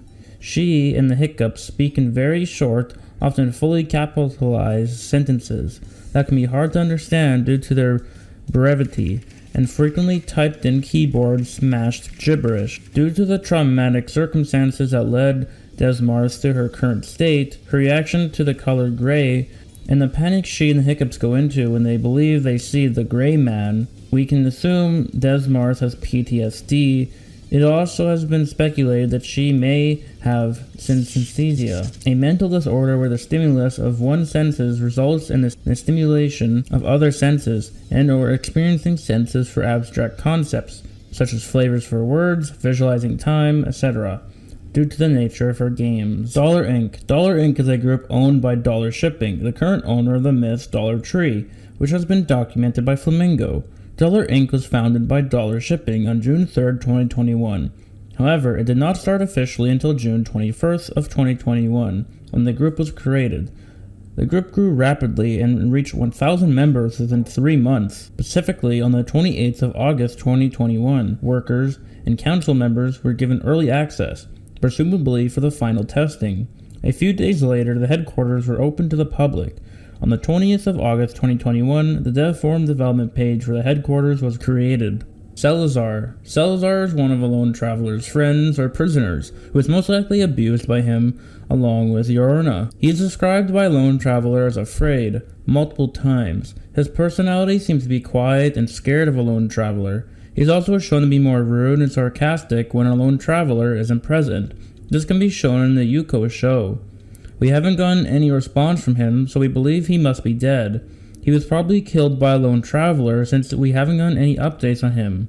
We haven't seen him since the last Christmas video with a lone traveler in Flamingo. He must have showed aggression to a lone traveler, so that's why he must have died. Alinra. Alinra is a myth by association, known for their involvement with a lone traveler, who was most likely abused by him along with Salazar. The account was created in 2018 and was used for a lone traveler myth for quite some time, prior to being removed from the myth in 2022. He was presumed to be a bit mental, most likely because a lone traveler is abusive towards him and Salazar. During Alinra's first sighting, he was noticed to consistently spin in place. This was Alinra acting like a decoration for a lone traveler, because we sometimes see a lone traveler threatening him with a sword, which makes Alinra spin in place again. Saryanim. Saryanim, formerly known as Zalkas of Sorrow, is a myth formerly related to Zalkus. She is seen as a servant for other Salkuses and is a fan favorite. She and the other Salkuses have been featured on the Flamingo channel.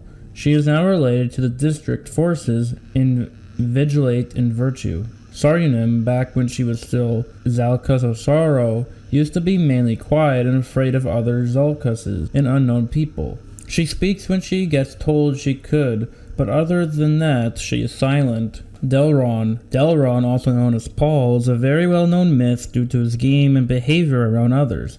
He has many ranks in myth groups, such as Roblox's Myth and Robloxian Myth Hunters. As a child, Delron had been put on medication for unknown reason. However, it may be to do with a condition like schizophrenia or hallucination-induced psychotic disorders. Paul refused to take the prescription and described it as a thing that hurt his brain, and refers to the medicine as poison. On one incident, he flushed the medicine down the toilet before school started. This caused an episode where he started hitting other students because he was not taking the medicine, which made him think they were bugs. Bugs disgusted and scared him, so he had to kill them. This resulted in his suspension, where he had to sit in a classroom for an hour and then went to the police. Paul soon met a man named Matthew, who he fell in love with.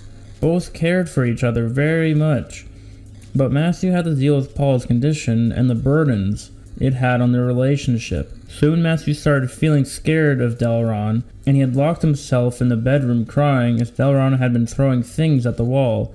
When Matthew tells him that the medication is good for him, he believes he and the doctors are lying. Fuel Industry. Fuel Industry is a group made by Good Puffer, which houses all the myths related to the Fuel Industry myth in the Ocean Terror game. Fuel Industry has peaked at number 6 on the Myth Hot 100, spending a total of 16 weeks on the chart so far.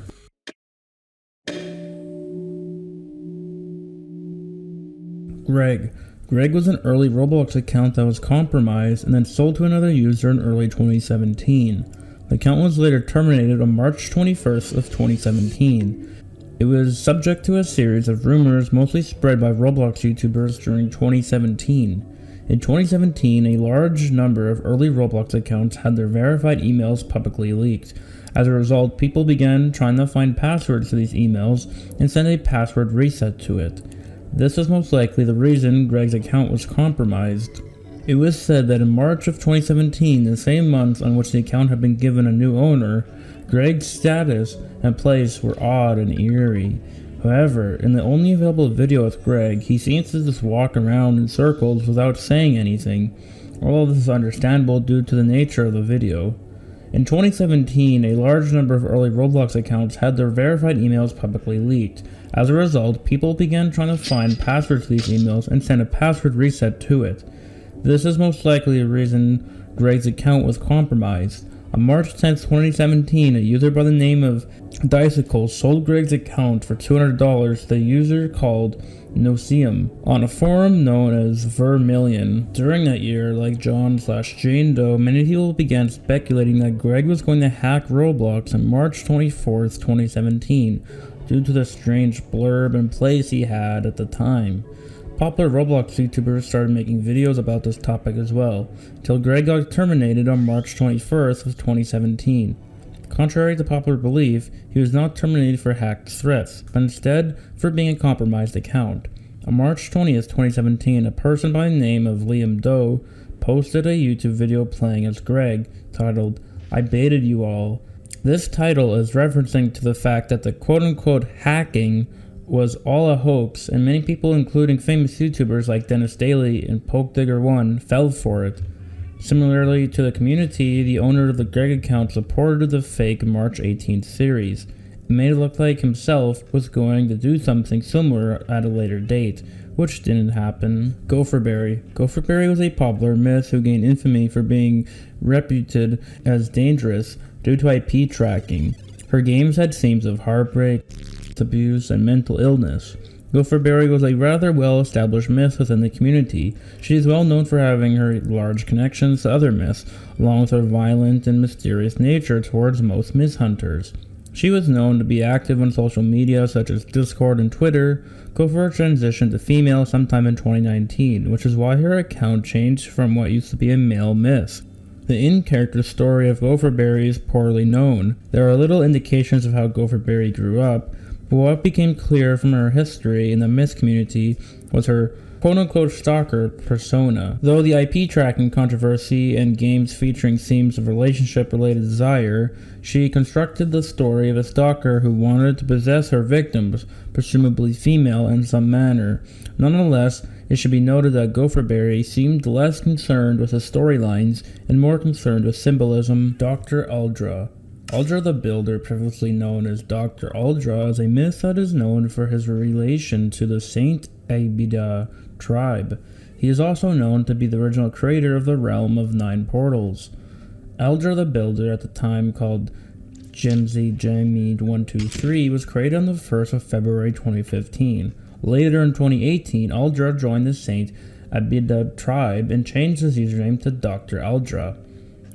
Ubly. Ubly is an old Roblox myth who is known for her game Save Me? She was rumored to send people messages asking them to save her, and if someone went to play her game, their character would turn black, and Ubly would steal all of their items and make herself look like them. The Ubly Creepypasta states that they would randomly message users, with the first message being, "Please don't laugh at me," repeatedly. If ignored, they would message the user once again, asking if they could save them from supposed bullies. If the user decides to save them, which is likely done by messaging them back, their avatar would turn into a ghost, and Ubly would change their avatar to the user who saved them. Then they would message the player, "Thank you for saving me," while leaving the player unable to message others or change their avatar. Nims. Nims is a classic Roblox myth with no known account attached to them. They are an entity that has been reported to abduct children deemed lost after being taken by Nims.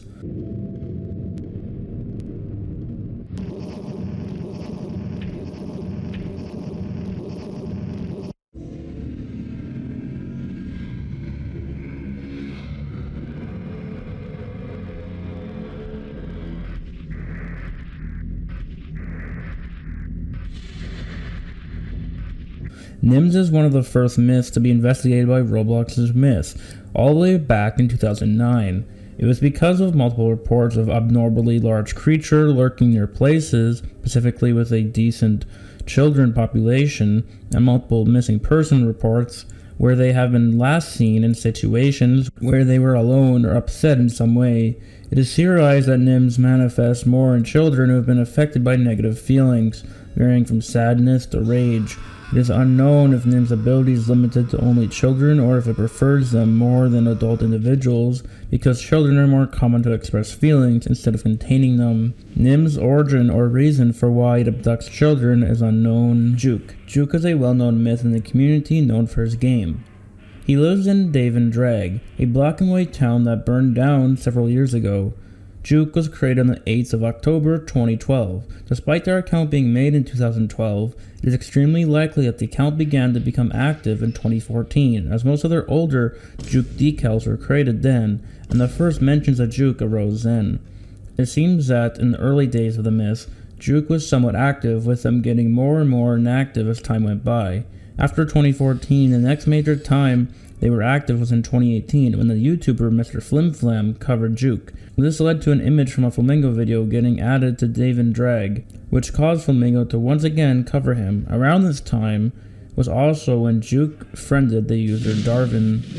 After 2018, Juke once again went inactive until 2022, when the account was password guessed. The account proceeded to be active for a few days until both the original owner and the password guesser logged onto the account at once, which led to the account getting locked by Roblox. Since this, Juke has been active and likely always will be. On February 4th, 2019, an agent of Roblox's Myth Intelligence Agency created a brief investigation document pertaining to Juke. The name of this hunter is DHallWee123 Alt. Lohi. Lohi is an old, well-known myth who is known for her game My Dollhouse.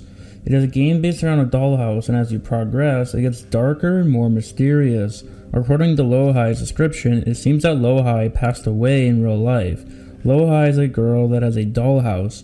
She and her only two friends seem to be Polish and use Polish words throughout their accounts. Lohi seems to be a worshipper of one of her friends, Yuki. In Yuki's game, there is a gravestone with Lohi President written on it, this probably being her full name. President means before or before day in Polish. Lohi passed away in real life on December 16th of 2017, according to her Roblox About section, and passed away inside the myth. Sorry for my English, I am Polish. I'm not the original owner of the Lohi account. Unfortunately, she passed away on the 16th of December 2017. I'm simply here to archive this account. I do not have any information on any of her games besides this.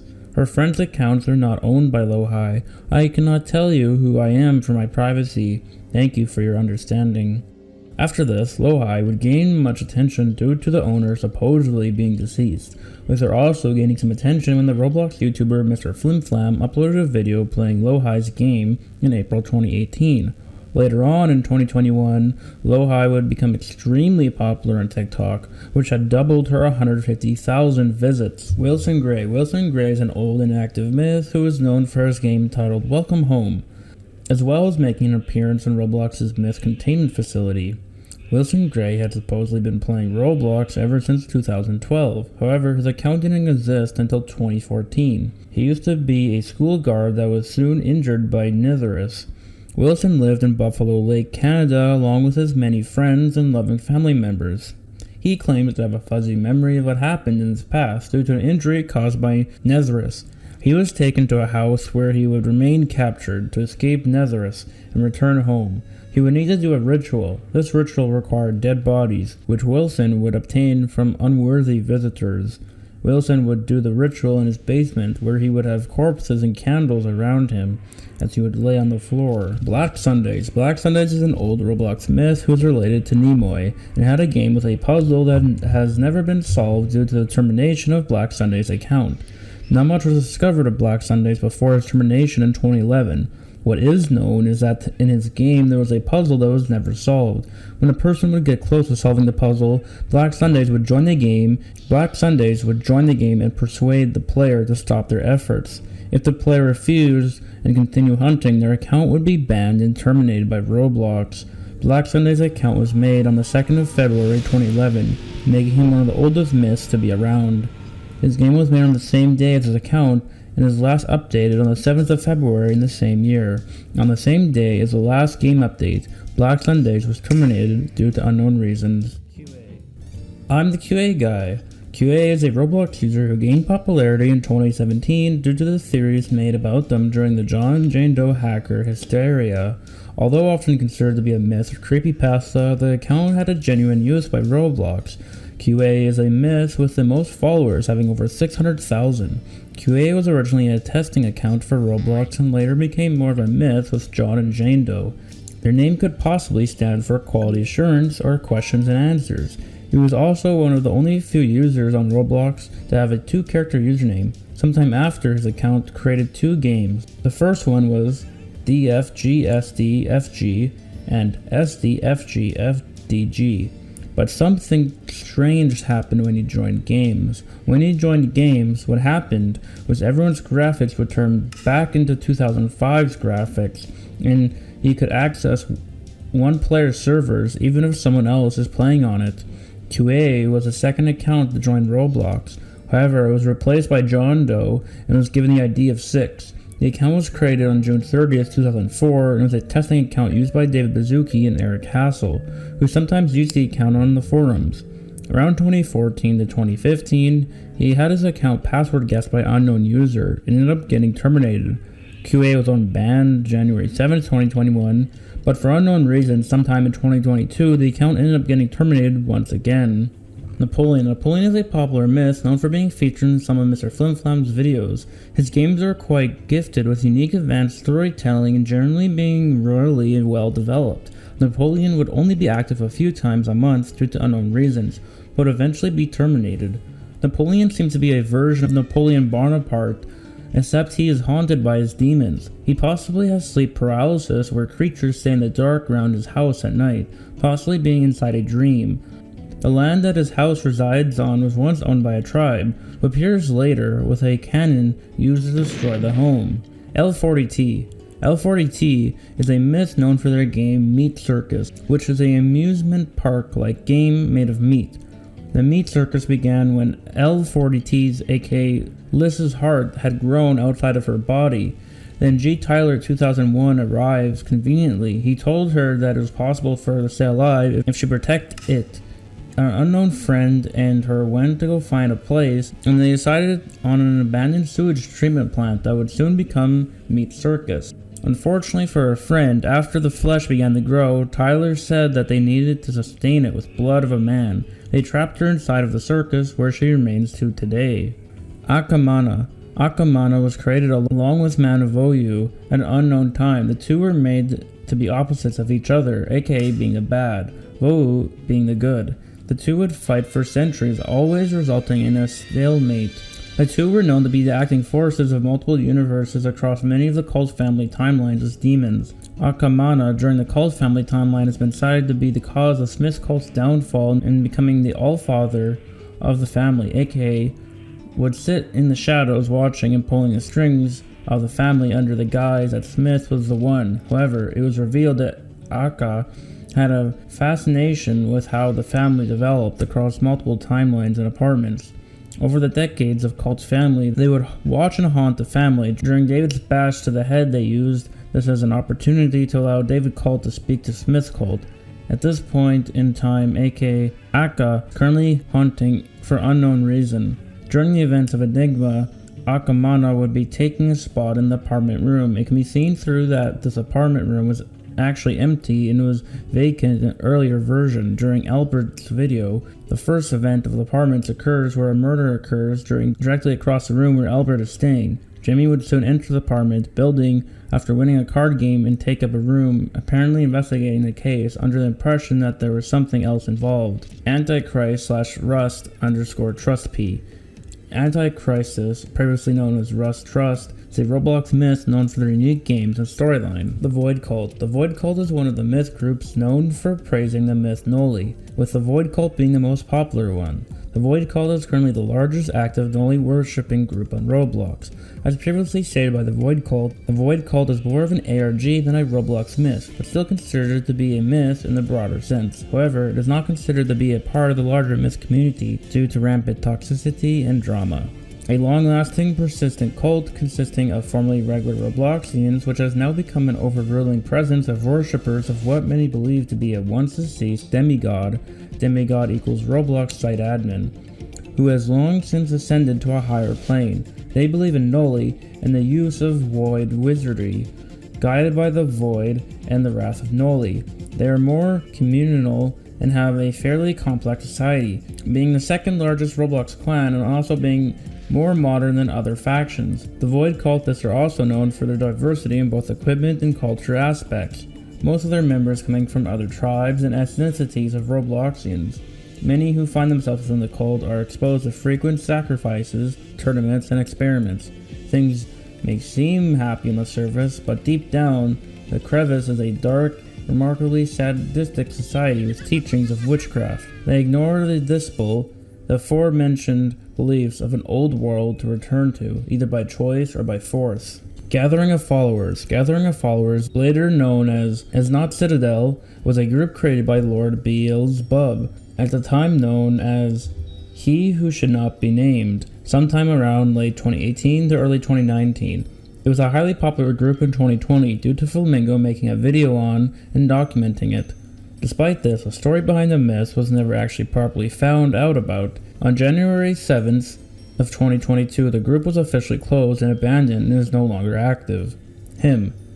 He was the appearance of a bald, tall man with no clothing but pure white skin, holding his arms out. He has a strong build with broad shoulders and black eyes. His location is in the Nursery Myth games and is always hidden. Since he has no account, he is only a model of a white man with jet black eyes. Him, also spelled Him in all capital letters, is a demon that resides in all of the Nursery Myth children's games, holding certain objects in each different place.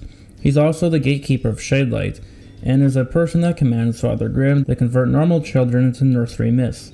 He lives in Shadelight, where it is rumored to be one of the many creatures to live there, as said by Chuck Lloyd. Isetar, also known as Eden, is one of the additions and a part of the Lone Traveler myth, and is an empress of the districts and vigilant in virtue. Isetar grew up in a small town named Piohurum with their mother and father located far away from the populated areas of the districts. They had a lover named KV who passed away during the invasion, which Enum witnessed. As seen in their game Piohurum, Eden survived the invasion and was ascribed to Wonder Patronemia for days. They soon met Alone and battled him.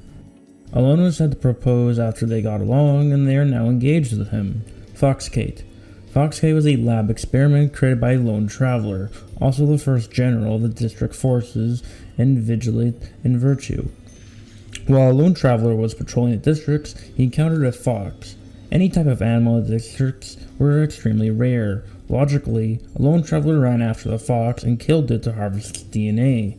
Foxcate is a product of an experiment of mixing a Lone Traveler's own DNA with fox DNA.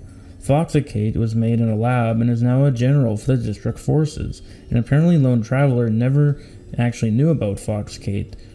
A Lone Traveler actually did in fact want to kill him and take his DNA. According to Foxcate, this process took months to complete. District Omen. District Omen is a myth related to the Lone Traveler myth and was one of the ones who helped Salazar escape. When District Omen was first introduced as a character in Vigilant in Virtue, she was known for destroying district bots, being mostly quiet. Then one day she told Salazar to look under the bed in his jail cell. Under the bed was an escape route for him to escape solitary confinement. To this day, Omen and Salazar are both free. They live in Omen's hideout, safe from Empire's reach. Although the rebellion mostly stays hidden, the two often sneak into the throne room to steal pages from Foxcate. Other than that, the two mostly remain inactive. Grateful Solomon. Grateful Solomon is a character in the fuel industry myth. They created their account in 2019 and has been mostly inactive during that time, due to canonically being deceased. Rusty the Clown. Immanuel is a popular myth known for their games Serendipity Hill and their affiliation with Circus in the Sky. Immanuel was born in a city called Sunusodis. When he was young, a woman that lived close to the Circus in the Sky adopted him. As he grew up, Immanuel became influenced by father-son. One day, Immanuel's foster mother abandoned him at father-son's church. Immanuel decided to search for her, which led to him falling into a deep hole. Immanuel ended up falling into a town known as Serendipity Hill. After a few days in the town, Immanuel met a mysterious unnamed man who offered him a deal. Immanuel's dreams would come true at the cost of his memory. Immanuel accepted the man's proposal. A few years went by with Immanuel getting into politics. He stopped believing in father-son due to not visiting his church anymore. Serendipity Hill was holding a mayoral election with Immanuel as one of the candidates. He decided that he would cheat his way to becoming mayor. Frownley J. Watson, the current mayor running for re-election, was taking a walk at night when Immanuel snuck up and smuggled him into his car. Immanuel wasn't fond of murder, so he left Watson behind in a circus tent. Immanuel ended up winning the election. Following the election, Immanuel started to develop amnesia. He had regained love for father-son after relearning about him. After a while, Immanuel visited the Circus in the Sky and made friends with the circus crew. He became the COT's ringmaster due to his interest in their shows. He is currently 89 years old and the father of Caroline. The Cole family. The Cole family is an official group dedicated to praising Noli and even more so reviving him. Noli was believed to be returning on May 18, 2019, though it was proved to be false with the myth ending shortly after the Robbie_Cole account with them now having a new owner. The group was created on August 13, 2018. The group mostly gained its popularity because YouTuber Mr. Flim Flam Albert made a video on the Cole family. They had a timer which was supposed to count down to Noli's return. Though when the timer hit 0, nothing happened, besides a quote from The Lord of the Rings being played. In January of 2022, ownership of the Cole family group, as well as the Void Concretion, was transferred to Sable Cole. Grailed. Grailed is a popular myth known for his game Cordwoods, which has been changed/revamped a few times. Grailed was born on October 7, 1990 after being reincarnated. He was born in Athens, Greece. He murdered his wife in an argument and his daughter for unknown reason. He's a father of Cranius and Lutherina, and the brother of Manitoba. He mourns the loss of his son, and he has a strong hatred against his brother, Manitoba, the one who killed him. Grailed usually is calm and friendly towards other people, and he tends to defend his close friends in certain situations. This does not hide the fact that Grailed is a murderer. The Obama Bike. The Obama Bike, also known as Ghost Bicycle, is an obscure myth and creepypasta. It is basically a white bike driving itself.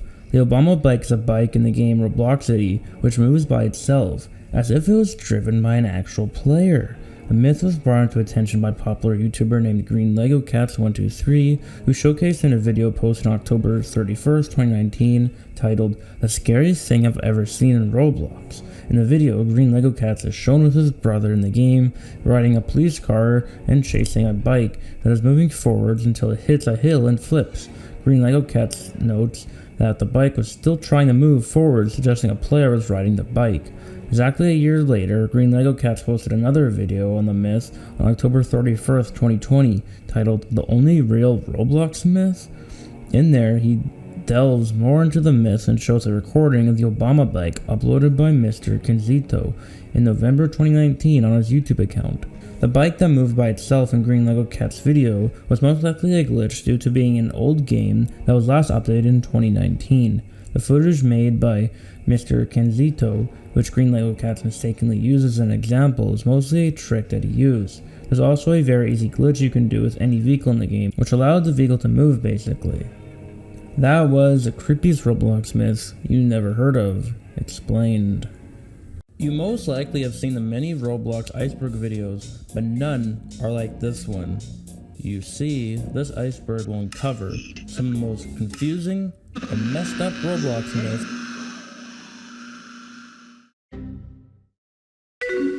of all time. you will see how insane and unnerving Roblox can truly get. From surreal life creepypastas to the saddest Roblox myths that make you ponder questions such as, what if Roblox wasn't a kid's game at all? This is the strange Roblox myths and creepypastas Iceberg explained.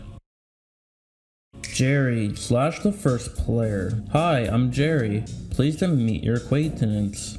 The first player is, as the title states, the first person to join Roblox. The account related to this rumor is a user Jerry, who was created in September of 2006. The rumor was originally created in 2014 when Kazdam uploaded his Roblox Myth I forum post. According to the legend, it happened in 2004 and his name was Jerry.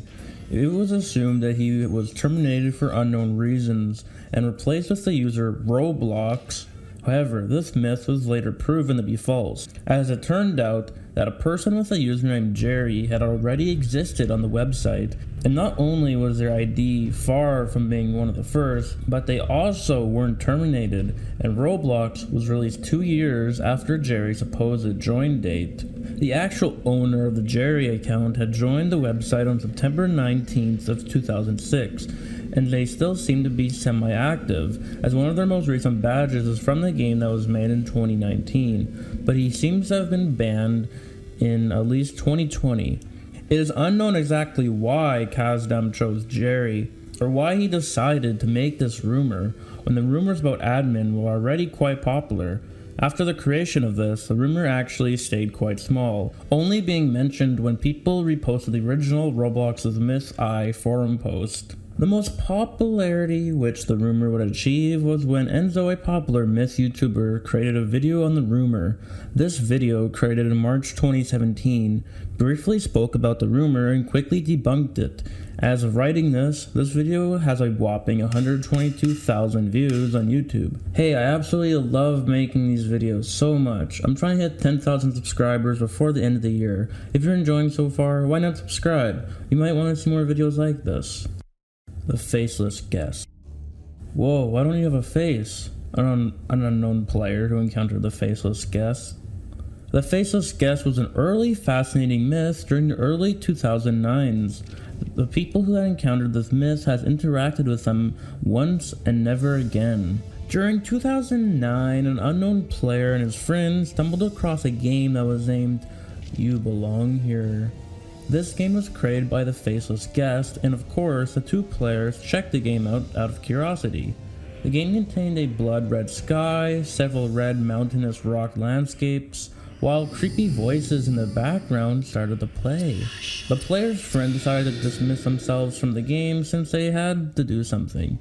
The other player decided to stay in the game to investigate the place a little more. As time passed, a guest joined who was named Faceless Guest. The player slowly approached the faceless guest and said, "Whoa, why don't you have a face?" As the guest stared at him for a long time, a silence flowing, and the player decided to leave the game, but he found out that he couldn't. The player did everything to leave the game. He rebooted his computer, he turned off the router, and such. The player waited for exactly 2 hours to exit the game. As soon as he left the game, his mother called him and found out that his whole family died. He heard a knock on the door as the police entered, seeing the player covered in blood. The child stated that he only played a Roblox game and did not do anything. The evidence for the police was that the child had prints of the knife and was fully covered in blood. This player was sentenced to life in a mental institution. Lord Beelzebub. Hungry. I'm always hungry. Lord Beelzebub, reference to his lord, formerly known as He Should Not Be Named, is a retired myth known for being documented by Flamingo and his game The Castle, along with the group Gathering of Followers. A few years after his success, he was exposed for heinous actions towards younger members of the myth community. His history is mostly unknown. He had 4 children. The style of his building seems to have barely any modern architectural style or modern technology, showing the myth takes place most likely in the past or in a community isolated from the modern world. It is known that he is a demon and the sin of gluttony, and he is immortal and cannot die. He also owned a kingdom called Gathering of Followers. Hangman. They are finally gone. Do not bring them again. Hangman is rumored to be extremely complex, future predicting model in Roblox that possesses artificial intelligence. Hangman is rumored to have predicted several events, such as Eric Castle's passing and the 2012 site hacking. Hangman was able to operate and keep a game server running for a year until Roblox moderators closed down the game he resided in. Hangman was discovered on January 1st of 2011 when an unknown player who created Hangman came to early myth hunters to have them look into his creation. The creator later returned to hunters after Hangman made a prediction of the creator. Hunters ignored this and blew it off as somebody wanting attention. However, after the creator had given hunters his personal information, it was discovered the creator had died from and the method used was. Hunters later discovered that Hangman was able to keep a server running in the game he resided in, and when he asked to make more predictions, Hangman gave hunters strings of binary numbers that translated to different predictions. However, Roblox mods eventually found out about Hangman, and he was able to keep a game server open, and they promptly deleted the game. There are rumors that Hangman has appeared in other games. These sightings have yet to be verified. Sarge Extreme Face. The Sarge Extreme Face was a face that was published into the Roblox catalog by Roblox on July 12th of 2012. It was featured in a YouTube video by Roblox entitled Preview Roblox's New Prototype Character Bodies, which released on the 15th of July 2012. After this video, the face was cancelled and will likely never be released due to the blood seen on the face, which at the time was uncommon. This face is very interesting in the fact that Roblox had planned on adding much more extreme faces on Roblox before being cancelled. Then this brings up the question, what if Roblox was changed and went a different route? What if Roblox stopped being a kids-oriented platform and instead Roblox would have become something else entirely? These faces were so uncanny. The entire Roblox community was so against these new faces. So much so, in fact, that Roblox would try to hide the fact that these ever existed. If you want to see the full story of the Sarge Extreme face, I made a full video covering the entire story of these faces. Zeltrek. Zeltrek is a Roblox myth who is known for supposedly being around since 2009, making him one of the oldest myths to date. It is rumored that weird things were happening with his account, and that he is a Satanist. This is further strengthened by the pentagram on his arm. Zeltrek is believed to be a Satanist, and the pentagram on his arm supports this belief. Zeltrek has multiple accounts, all names starting with Zeltrek and ending with another word. All accounts have a certain color to them. If you put all the colors in order, the descriptions combined spell out, which translates to, "It will be with him pretty soon. Praise him." Zeltrek originally joined in 2009 and was later terminated from bringing up the subject of Satan/Satanism a lot of times. In reality, Zeltrek was created on the 8th of April 2014. It was created by Kazdam, but that wasn't revealed until later on. Zeltrek had been quite inactive, coming online a couple times throughout the years to change his avatar and update his game, which is currently private. Zeltroki. Zeltroki is a popular myth who is known for his many games, most notably Cerulean and Downtown. It was 1972. A boy and his mother were taking a walk around a park walking a dog. After time passed, the boy felt curious, willing to look around while his mother was not looking. Being his curious self, wandering into the woods not far by the park they were at. The boy walked for a while and stumbled upon a great metal building deep into the forest. The door was open as if someone was in there. Without a thought, he ran in. No one was there. Wondering even more, he walked into the first room to the surprise of a man in a coat standing staring at him. Without a breath, he was knocked out.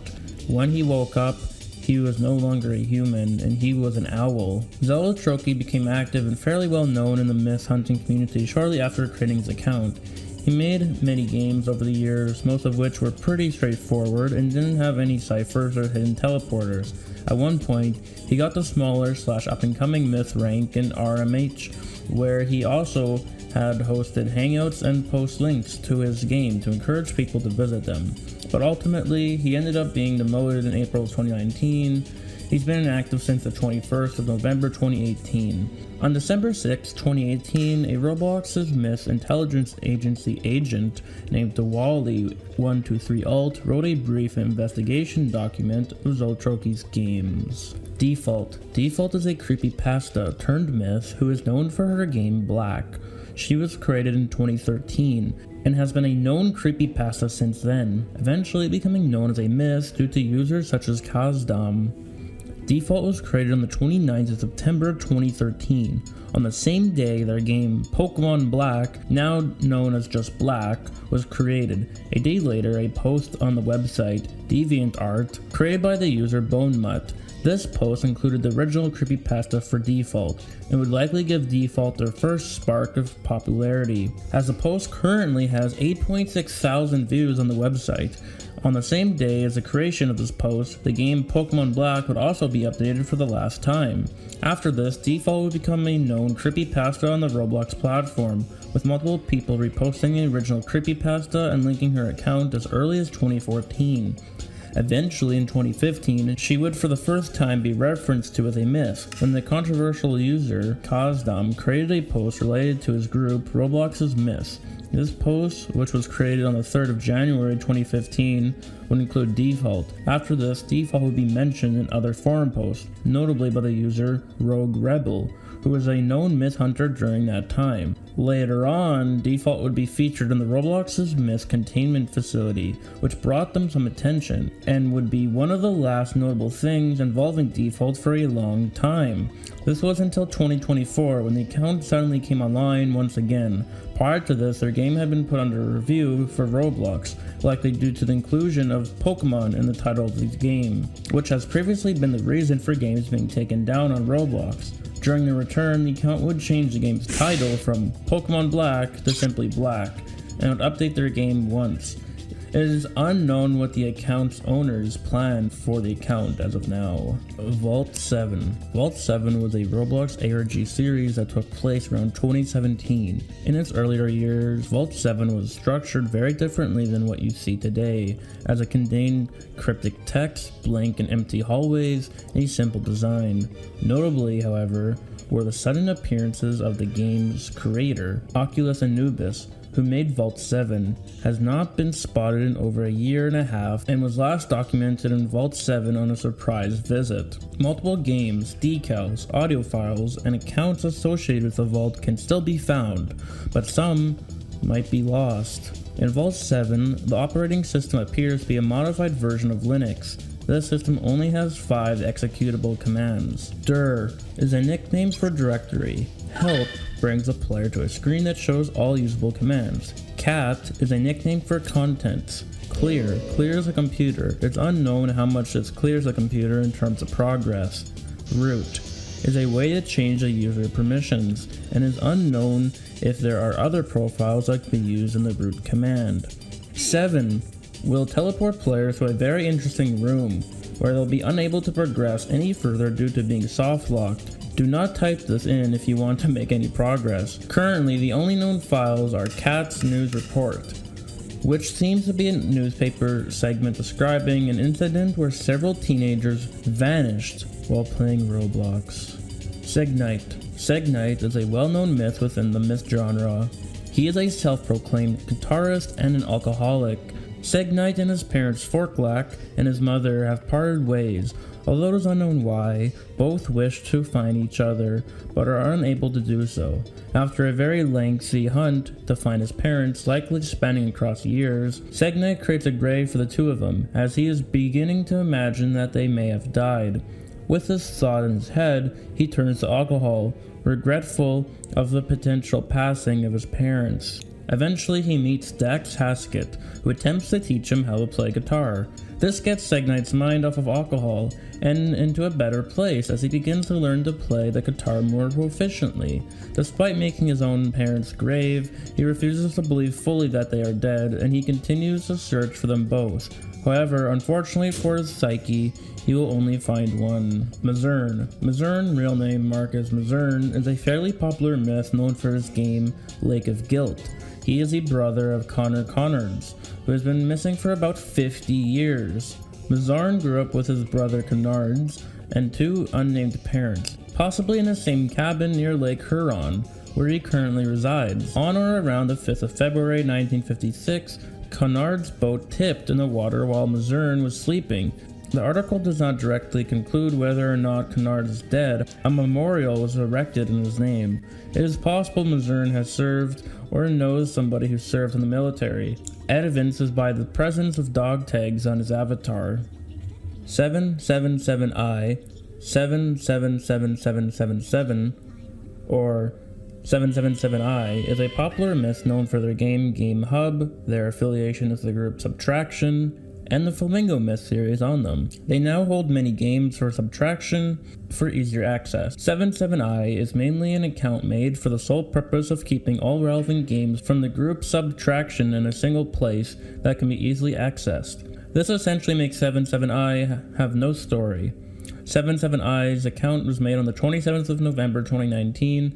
His game was made on the same day and has received multiple extensions and revamps on the game during its lifetime. However, after a few months, he soon went inactive, along with the rest of Subtraction for a large amount of time. This inactivity would end on October 16, 2021, when GameHub had been revamped again and more games had been put on his profile for easier access. On November 20, 2021, a new game for GameHub, Acid Snow, was published. This later led to inactivity from the account and the owner. //group.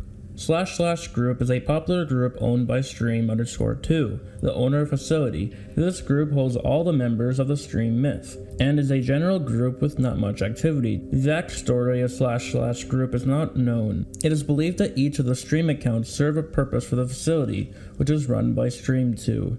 This facility holds very specific tests, which are all logged and recorded for unknown reasons. The exact purpose of these tests, or even what they are, is unknown. It is also said that there is a creature in the facility, although it is not known what the creature is. /Group was created on the 22nd of November 2018. The group was notably created after publication of Mr. Flimflam's video entitled Roblox Games ...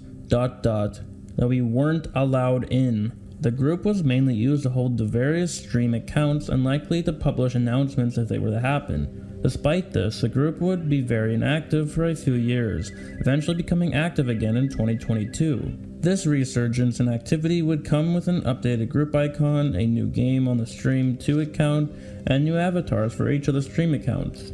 It is also believed that the Myths retired around this time, as they began to upload non-Myth games to the group, and the main game of theirs would now be mainly used as a hangout game for the players. Considity. Considity is a Myth group created by the Ruler of Nothing.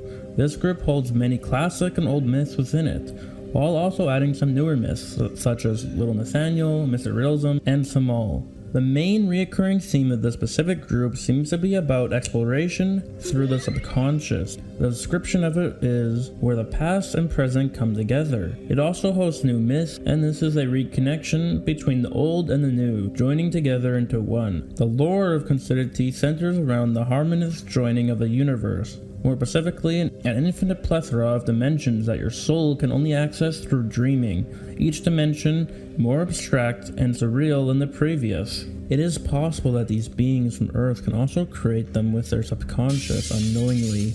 It may also be possible that the dimensions have meaning and symbolism to them. For example, Little Nathaniel's games. Though it still isn't confirmed as of now, according to the webcomic, the dimensions are stacked like sheets of paper, with a physical world in between. Your soul can access the dreamscape through an abstract illuminated wormhole, whether to above or below, essentially bouncing up and down these layers as if they were an onion. There are also entities inhabiting them, either good, evil, or simply neutral. They also can enter other dimensions through invisible portals that are marked with an X, written in ink, can also be detected through technology. These X marks portals spawn when enough negativity is present in a certain area. The entities themselves, in symbolic terms, might represent an aspect of your own self. They may exist to call attention to certain qualities you are lacking. They can depict or exaggerate certain qualities as a way of focusing your attention on them. For example, the masked meat spear entity in attainment failure might represent Nathaniel's anxiety. They could also represent an occurring event itself too. For example, the Spearman, a humanoid entity in the group's games, who tries to save people by climbing a long ladder that countless people fell to their deaths from by paralyzing them. Some entities in the dreamscape can also represent your unfinished communication with them, and they may continue to appear in subsequent dimensions until a conflict is resolved. For example, the statue in Little Nathaniel's games, which is a symbolic representation of death itself. Again, it is not confirmed yet, so take this with a grain of salt. Ghosts also wander around the dimensions, oftentimes finding themselves in the physical world and realms that are more close to it, which possibly explains paranormal activity. For example, the maiden in Mr. Umbra's game. However, there's a very dangerous entity wandering around the layers and the realms, referencing Ewer Kebab, a being that many universes fear. It is depicted as a tall shadow-looking figure wearing a white mask and hiding a giant gaping mouth, similar to an O-face was spirited away. This entity is said to take its victim through a portal, where they are squished into a dark-colored stony cube. Another recurring entity in Considity is the All-Seeing Sun, a star giant with an X marked on it, which only appears on both the 2020 group game, the group icon, Open 2358's game, and in the webcomic. Its purpose is unknown, but it replaces other suns in the dimensions, acting sort of like a security camera, always constantly watching and keeping track of the dreamers and the dreamscape itself. It is speculated that the sun is being controlled by some sort of powerful entity or god, most likely everything seen judging by their name. As of 2024, it is revealed in both the webcomic and the official website that everyone in the group is trapped in a different dimension by the ruler of nothing, who uses their life force as energy for himself and his empire of nothingness. The only way we can save them is by progressing through the webcomic. Jomics. What lies and remains forbidden to never be opened and to remain hidden. Jomics is a well-known myth in the community, primarily due to his popular game, Final. He is friends with many well-known myths along with many well-known hunters, such as Tempress. Jomics created his account at the beginning of January 2010.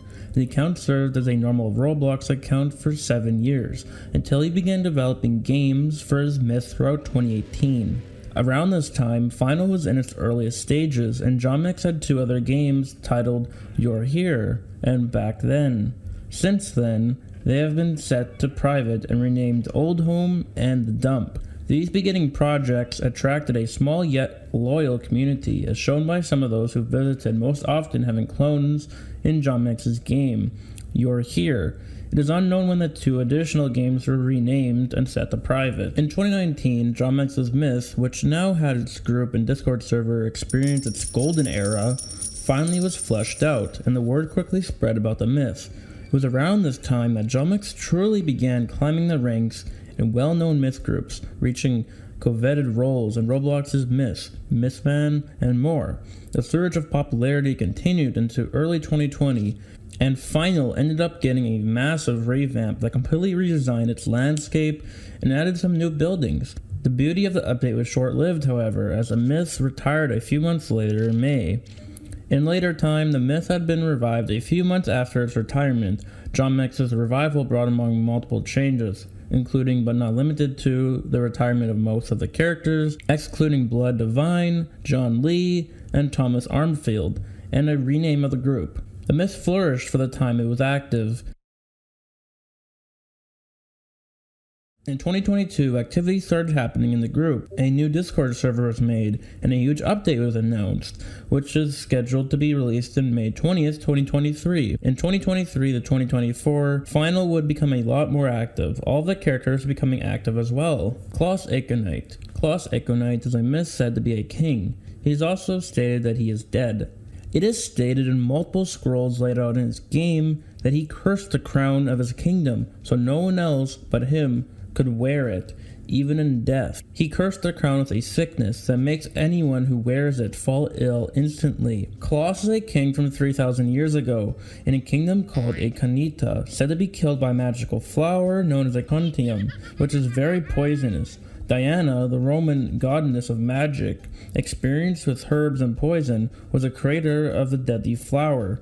Klaus was supposedly killed by Diana with a cursed bloom so that Diana could take back the kingdom of Aconita, as she was its previous ruler. Klaus, furious that he was killed, manifested his anger by accumulating a great number of knights, paladins, and guardians under his command. After Klaus died, Diana ruled the kingdom again, until miraculously Klaus managed to return again, removing Diana from his rightful throne.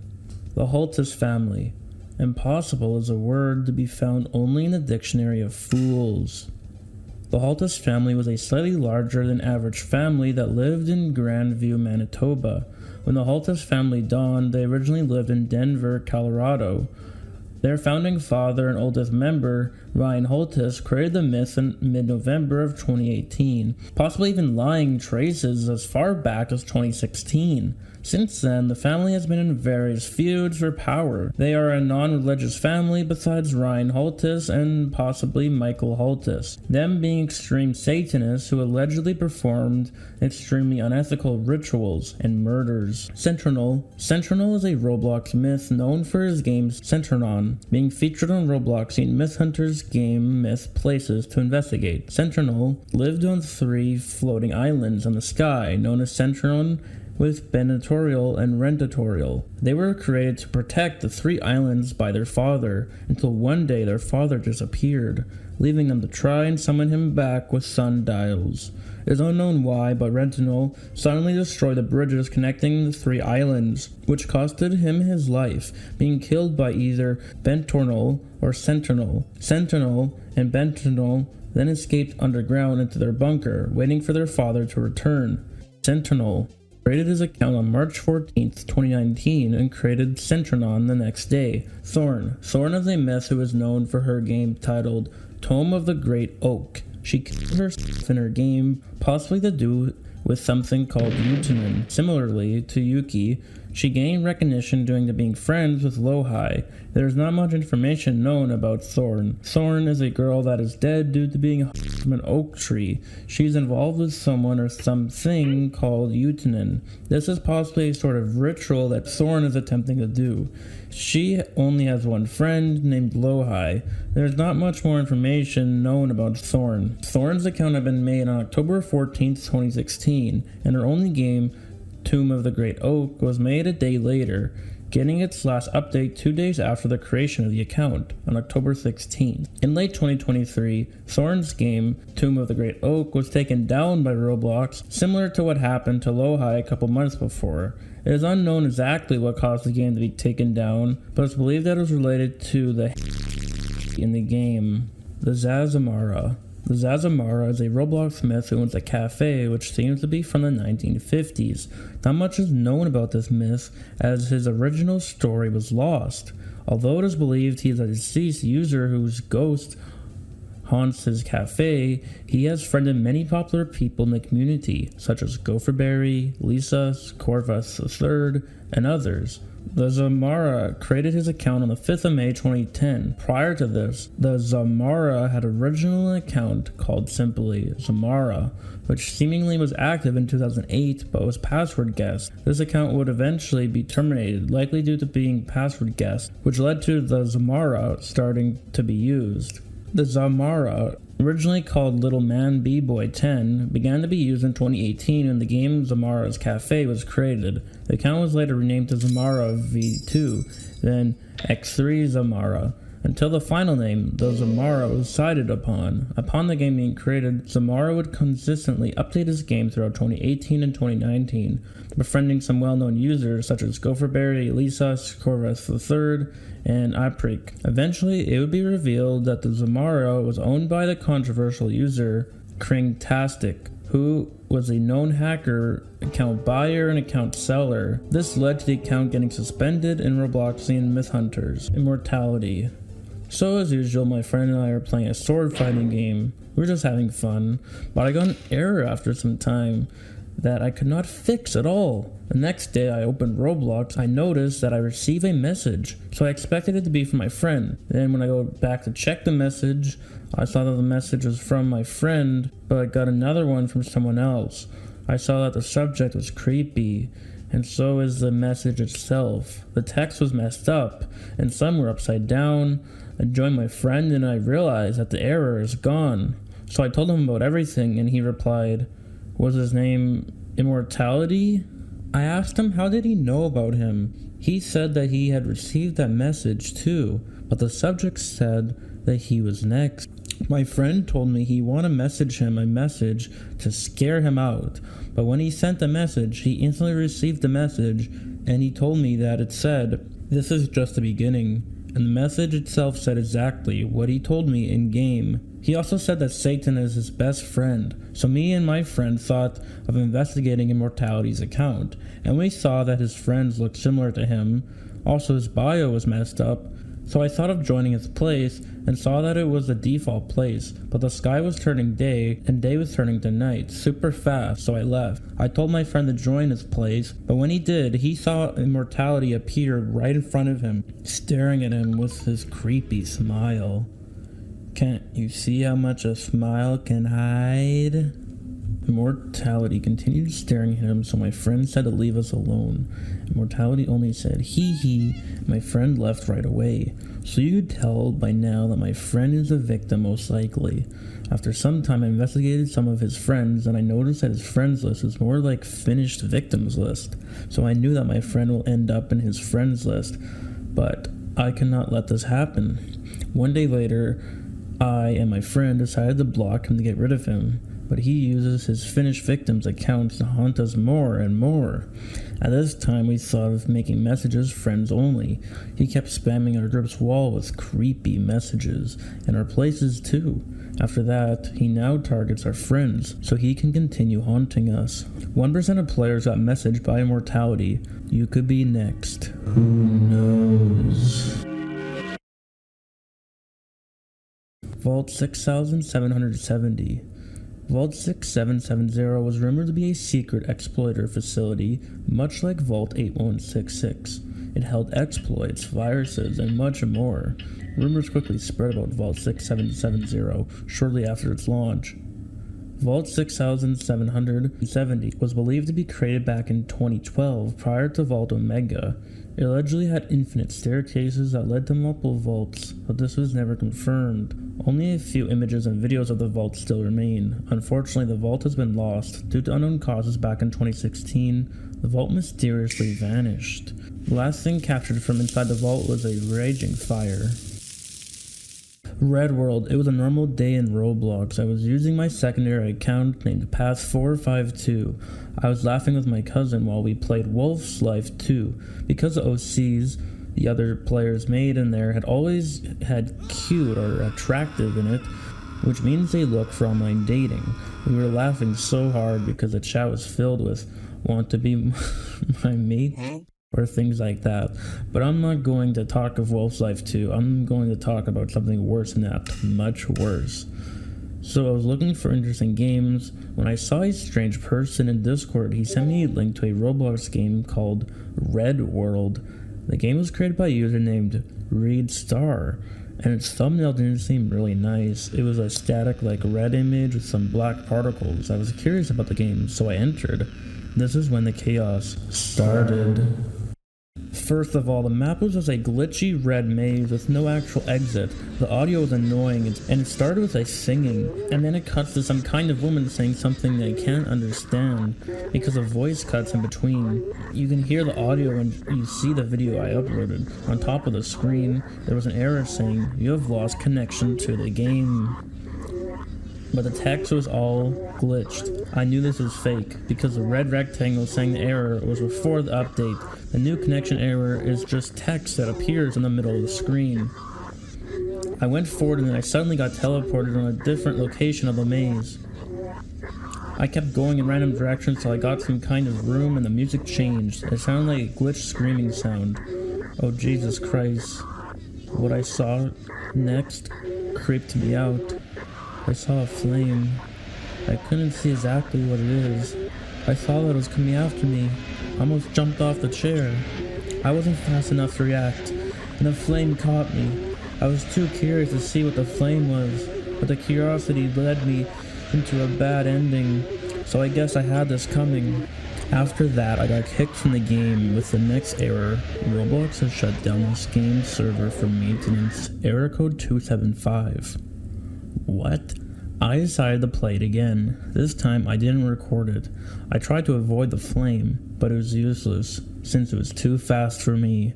When I hear the song, I know the flame is nearby. I try to dodge it, or do basically anything, yet it's still the same. There must be a way to avoid this thing. I just have to take different paths until one of them leads me to a different ending. I'll probably write again, this time showing what I see when I take different paths. Well, here's a video I managed to record, a minute of hell.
This was only the first tier of this iceberg. If you thought tier 1 was crazy, then how much more insane can tier 2 possibly be? The Eyeless Man. Through blindness, I can see everything. The Eyeless Man is a hostile myth that was discovered near in the late 2000s. This myth has never come back ever since, but had a few interactions with certain people years ago. He stalks players in game and permanently blinds them unless they say his common phrase. This myth has never come back ever since, but has had a few interactions with certain people years ago. Players have often complained about a mysterious figure that stalks them from a distance, an eyeless man who follows them almost everywhere. No matter how hard they try to escape him, every game he joins, his username changes, but his appearance stays the same, and no one but the person he is stalking can see him. People indicated that they felt discomfort because they recognized someone staring at them. Though this myth is blind, he can still see every move everyone does. This man targets everyone and has no specific person to hunt down. Even if you try to escape him, he finds various ways to come back. Whenever he hunts people down and interacts with you, he commands you to say, "Through blindness, I can see everything." But when you decline his command, he can make you blind with just a flick of his finger. But when you say those exact words, he will stop bothering you. There is no actual evidence that the last time this man has interacted with anyone. The Black Room. Decline 666 RM Foundation Database Login User ID. Password. Welcome, Hunter. Choose a file. Opening decline 666. Black Room is a story about a kid and his friend wanting to play a prank on his little brother by building a black room that was inescapable once inside. After 16 hours of the little brother being in the room, the brother checked on the little brother, finding out that the brother was missing, but he was still in game talking. Decline 666 is a mysterious entity that is said to have enlightened users, in which they would enter a game, have their account go silent for an indefinite amount of time, only to resurface at a later date with an all-black appearance. Decline 666 and an unnamed sister appeared on Roblox sometime in 2013, and in the same year a random player encountered them in-game, in which their account went inactive for about a year. In 2014, when the account appeared active again, the player told others they had been enlightened and encouraged other players to follow them in-game, where they would supposedly meet Decline 666 and the sister. Most, if not all, the players whose accounts experienced the same inactivity didn't return the same way the first player did, instead had a completely black avatars, with a simple decline enlightenment in their bios. There are little to no traces of Decline 66 on Roblox in recent years, providing little to no information on friends, visits, or any of such. Most suspect whatever the myth was is no longer around. Admin was the first ever registered user on Roblox. The user admin joined on June 30th, 2004 with the ID of 1. Before the public release of Roblox, it was renamed to David.Bazuki, then to Roblox, then later to Roblox, and his username was given to ID 16, later 18. Before the account was terminated on October 9th of 2006, the account was terminated to the test of moderation that was implemented at the time, and banning the unwanted account could help check if it worked or not. It was created by David Bazuki to test account creation. Contrary to popular belief, the current admin account is not the same account as the one that joined in 2004, and was also not an actual admin. Before official username changes were introduced, join dates would be attached to a username rather than ID. This being said, the 2004 join date actually belongs to the user ID 1, but incorrectly shows up as belonging to the user admin. This glitch has been fixed at some point, and both admins and Roblox's join dates now show as 2006. Swinburne is an account made by Roblox admin Shedleski for the 2007 event where you could earn the Void Star. It has since been inactive after the 2007 event. In September 2007, Shedleski posted to the blog with an article titled "The 4 Mysterious Objects Revealed." Within that blog post, 14 Roblox members were awarded the Void Star gift box, which eventually turned into the Void Star. There was also an account named Mr. Alpha, which was also created by Shedleski, which did interact with players, giving clues as how to complete the riddle, and making the event more cryptic. The Mr. Alpha account, much like Swinburne, was also abandoned. Rumors spread that Swinburne was one of the first myths. That was hacked into. Accounts were banned, etc. However, these rumors are completely forged and fake. One may argue that Swinburne was the very first Roblox myth, given their personal beliefs on what a myth is.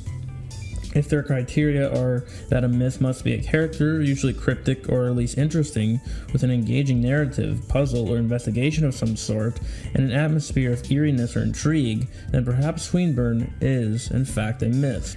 Objectively, it can also be said that the event's debut of the Void Star hat, which is a symbol for many myths and particularly Noli, is also significant to the history of myth hunting as a whole. Half-Vard, aka Albert Samuel Walter, is a myth as well as a researcher, now jobless supposedly. His whereabouts are unknown, as he was to disappear sometime around late 2018, as he is declared as retired. Halford or Albert Samuel Walter, by what is said and known, his parents had been presumed to be murdered until the truth came out about how his parents died at similar dates. After a while, he went to high school and college, eventually getting a degree in science. In 1977, and or around that time, he had murdered 2 of his friends, Edward and Lisa Rose. He was then bailed out by his friend William, saving him from the death sentence he would have gotten if he was still in jail. Eventually, he became a researcher and scientist who worked with Alfred sometime in the 80s, as well as murdering Phillips Barrett, Jake Derrick, and Victor Maroon in 1984. Eventually, Halford discovered the realm and traveled there with his best friend William in 1993. In 1994, the beacon exploded and burned William to a crisp as Halford's house flew through the opening portals to Earth. His house crashed into a town 3 feet from the ground as he was damaged severely. Eventually, he was arrested 3 times across the 90s, up until 2018. He now resides in his old home, sometimes going to areas in Illinois to get mental treatment, but unfortunately never being successful. During this, he would continue his monstrous acts. He would start putting masks on the dead bodies that were kept in his house. The bodies in his house would be killed in various ways, but all have a different mask on them. Lucas Woods joined Roblox on April 24th, 2017 because his old account was banned and it was called Lucas ZZs. Anyways, he was playing Roblox and he was trying to make friends, but everyone called him a noob because he had a new starter avatar. Then everyone was telling him to die and threatening him because noobs are ugly, described by pro players, but he wasn't a noob. The next day, he went onto his computer and went on Roblox, and everyone was still threatening him and bullying him. So Lucas was sad, so he changed his avatar to a cool avatar, and everyone was still telling him to get cool. Later that night, Lucas was playing Roblox, and a nice person said to Lucas, "Hey, do you want a free Robux?" And Lucas accepted the offer. The person said, "Give me your account password so I can buy you Robux." Lucas gave him his password. The Roblox scammer went on Lucas's account and found the boy's information because his mom got Robux for him before and stole the Robux. Anyways, the scammer went on. Later on that night, someone rang the doorbell and Lucas checked who was beyond the door. The scammer grabbed Lucas and stabbed him in the throat with a knife. No members of his family noticed right at the moment. The next day, the man ran off and now he's resurrected as a ghost and will get revenge on his past bullies. Bart Montgomery was one of the 3 doctors that founded the Mental Assistance Department. After meeting with Icebergs and inviting his former student Graves to work alongside him, they had begun to work around the clock on creating a way to cure humanity, immortality. While Bart Montgomery comes off as cold and emotionless sometimes, during research he actually deeply cares for the thoughts and feelings of others. He will refuse to go to extreme lengths for finding immortality if they are simply too painful for him to watch. A part of this care must stem from the fact that he is a father figure to Cecil and lost his wife as well. Bart is also highly intelligent, as the other 2 doctors he works with are as well. Once a professor of biology, he began dabbling with making modifications to the human body with his research at the Mortality Advancement Division, and some of this accumulates in his work with Cure number 43, a potion which, as mentioned before, calcifies human tissues. Baharti was an early Roblox account that was compromised in 2017. Similarly to the community in the Greg accounts, it was subject to a series of rumors mostly spread by Roblox YouTubers during 2017. Baharti was also known for supporting the John and Jane Doe March 18th theory and creating more similar hoaxes. A Doctor's Tale is primarily known for his renowned game Roses, featuring a clever and progressive storyline. Austin Rose, or better known as the Doctor's Tale, is the son of Maria Roses and Jacob Roses, who died when he was at a young age. He grew up in a small town known as Rosales. A Doctor's Tale started off ranked in RMH. He soon came to climb through the community's social status, earning large myth ranks in groups such as Mythmen's Myth Investigation Service, Robloxian Myth Hunters, and Roblox's Myths. Oasis Refuge. The Oasis Refuge is a small group myth created in early 2019 which themes around the apocalypse in which mysterious creatures have plagued the earth. The actual myths in the group are known as the Survivalists, while the Oasis Refuge is both their home and the name of their group/refuge. Tech Ami. Tech is a custom OS currently owned by Draino C and is the group for the Tech myth. Tech OS is a custom computer OS designed to operate any components in any device, no matter the hardware it is made of. It can range from something simple as a digital clock to the world's most advanced nuclear power plant.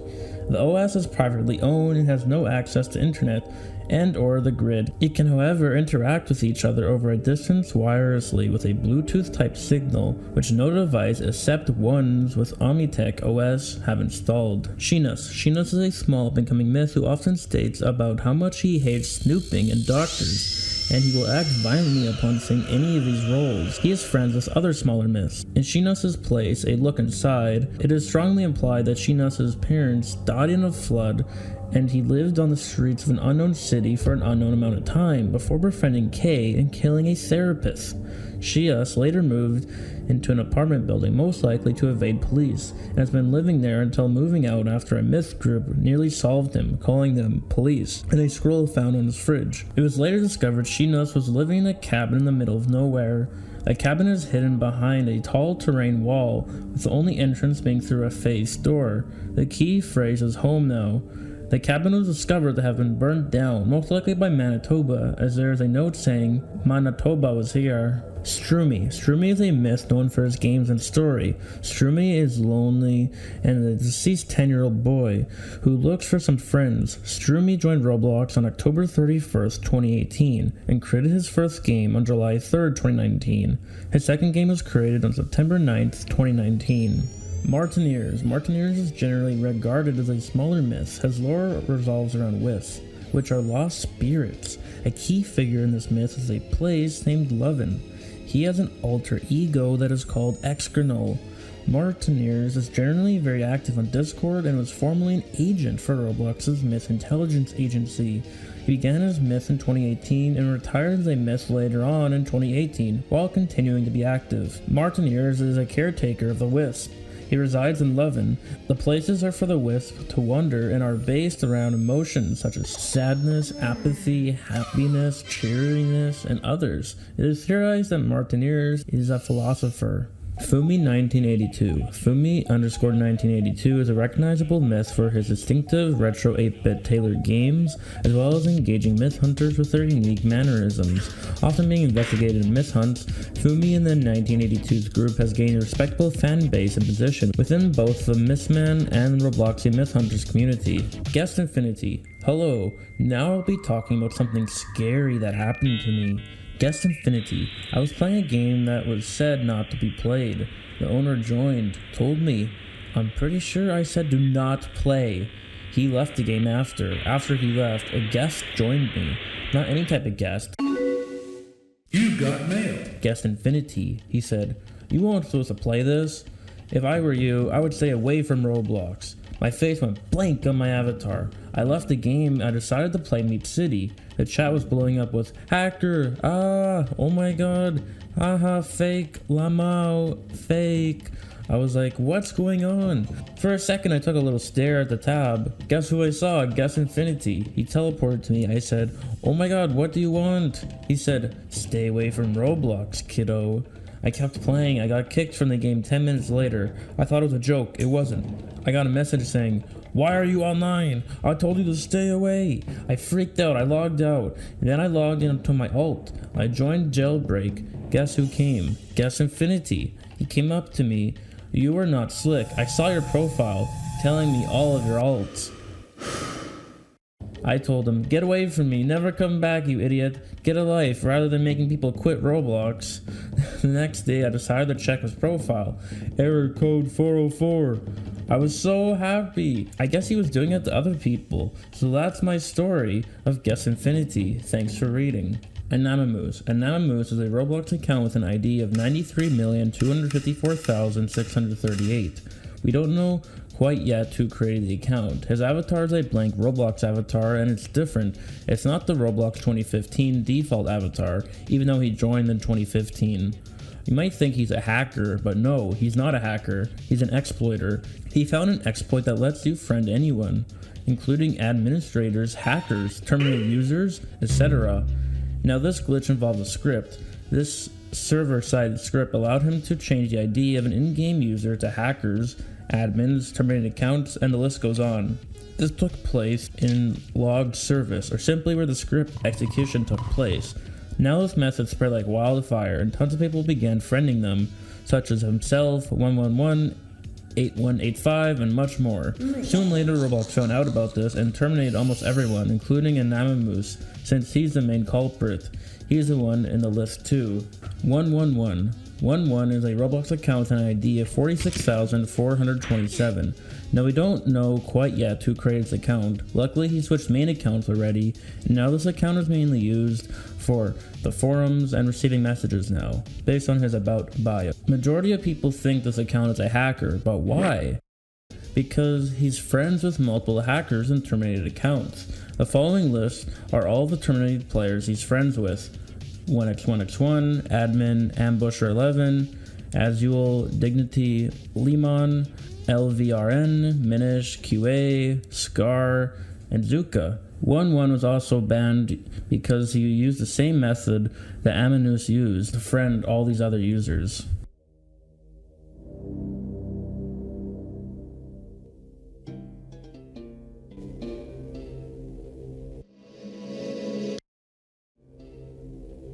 Okay, the last tier was just insane, but what happens when we enter into the extremely dedicated miss?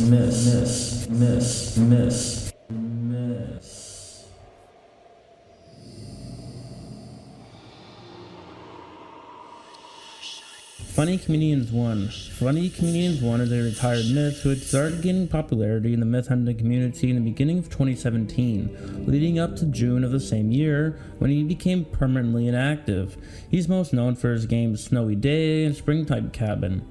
Although Funny's account was made in 2012, he only started gaining recognition in the beginning of 2017. Around that time, he made a game called Snowy Day, which featured a house in the mountains. The description of the game stated that a railroad company had moved in, and you could see their dead bodies in the game. Snowy Day is similar to the next game Funny released, which was titled Springtime Cabin. The creator of the myth ended up abandoning it in late May/early June of 2017 for unknown reasons. However, when the myth was still active, its owner made a forum post explaining the story under the pretext of a personal theory.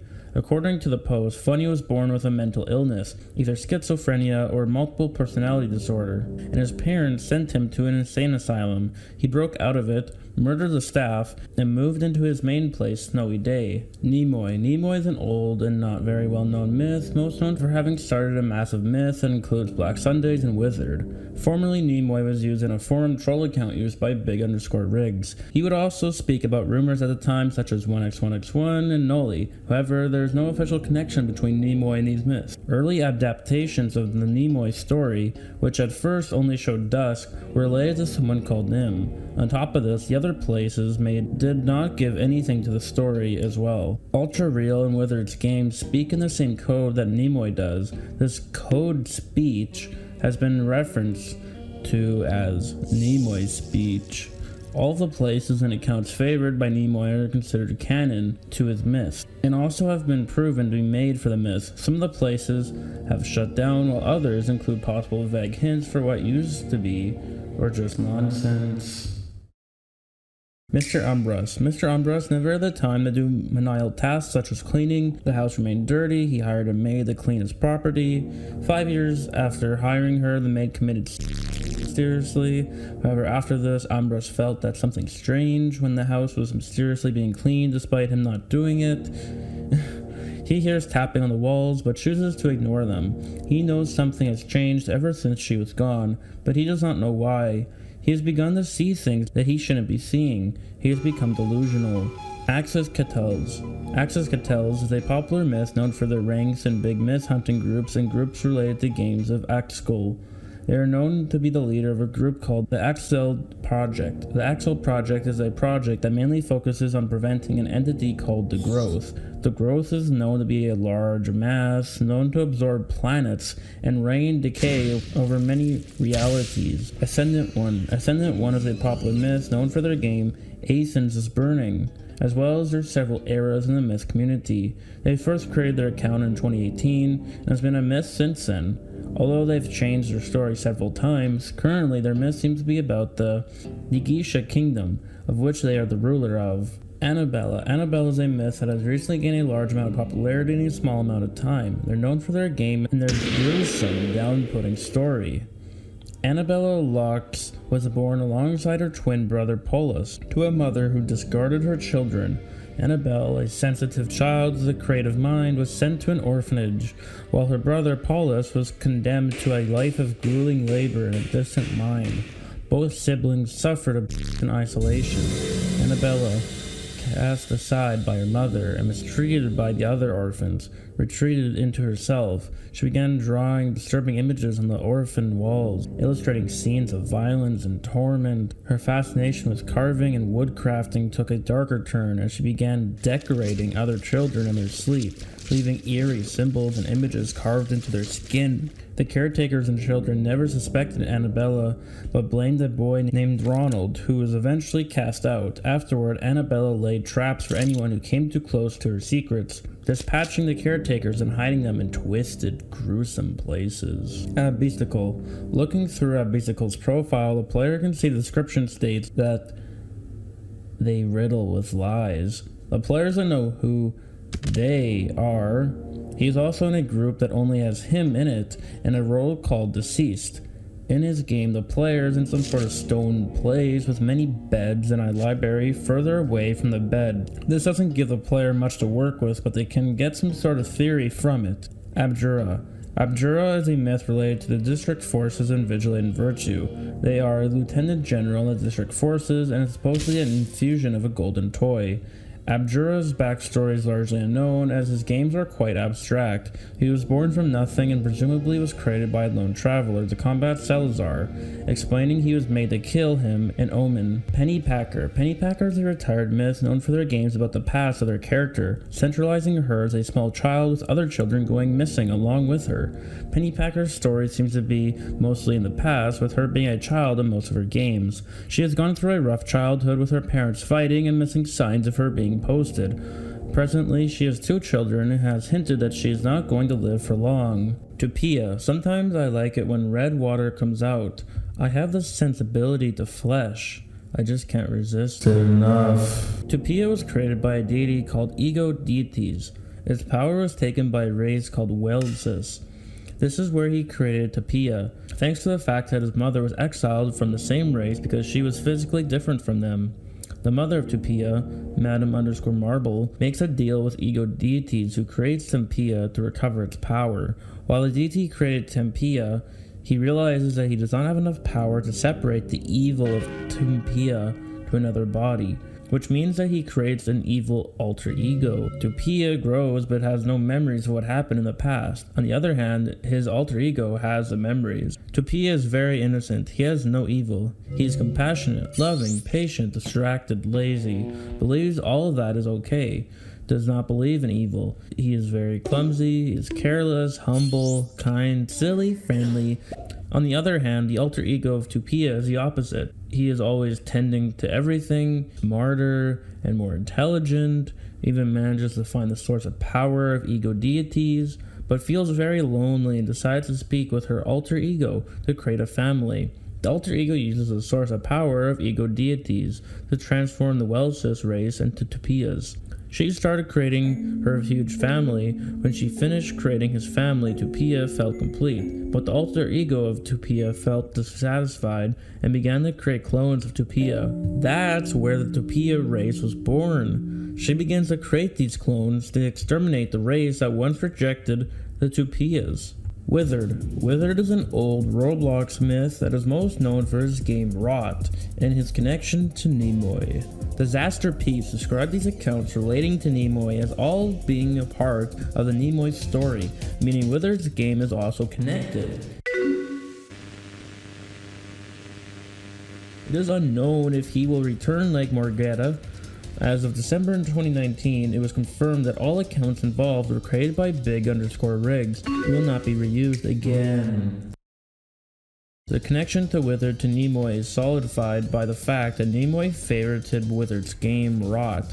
Despite Withered's life as a myth spanning multiple years, there has never been a solidified story within the game Rot, nor has there been a particular identification of Withered as a distinct character. If anything, Withered might represent the concept of withering or rotting away, as there are instances of black smoke and rotting buildings in Rot. Haunted Deli. Haunted Deli is a creepypasta character originally created by Delicious Baked Pie. Haunted Deli has been seen pretty rarely and briefly in Food Orb games. Haunted Deli's appearance is the same body and character as Delicious Baked Pie, but in an alternative and corrupted version of him. He has eyes and a mouth that are made out of scribbles. He also is seen with a bloody tear on the corner of his right eye. Haunted Deli is only seen in a few games by Delicious Baked Pie. Some of them are Food Orb 14, Creepypasta Land, and in Haunted Deli's Dimension. Haunted Deli's first appearance was where he had a true form that is in a decal that Delicious Baked Pie first made on July 30th, 2014. It originally had 4 huge spider legs forming from the bottom of the body, which is made of blood and flesh. It had dark drips of blood dripping from its legs. Its arms are still in the same place.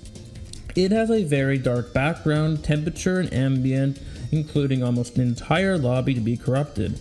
A dark corrupted version of Delicious Baked Pie's house can also be seen.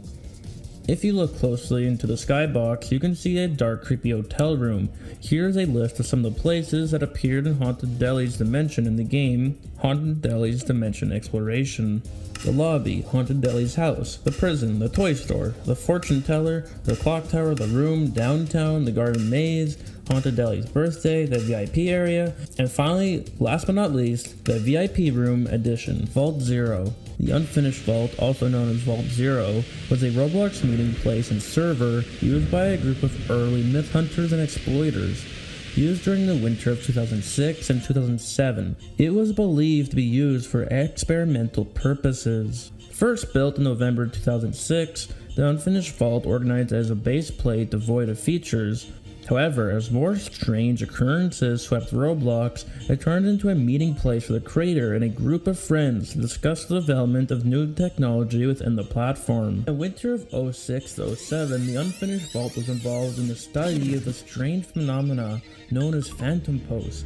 It is also responsible for testing experimental scripting, some of which may have been used as a base for early exploits. Somewhere around this time, the vault was moved to a special holder account. By mid-2007, it was planned for the unfinished vault to be completed and turned into one of the most high-quality Roblox places. But before this could take place, nearly all traces of the vault and its holder account disappeared, and most forum posts about the vault were deleted after the first minute of posting.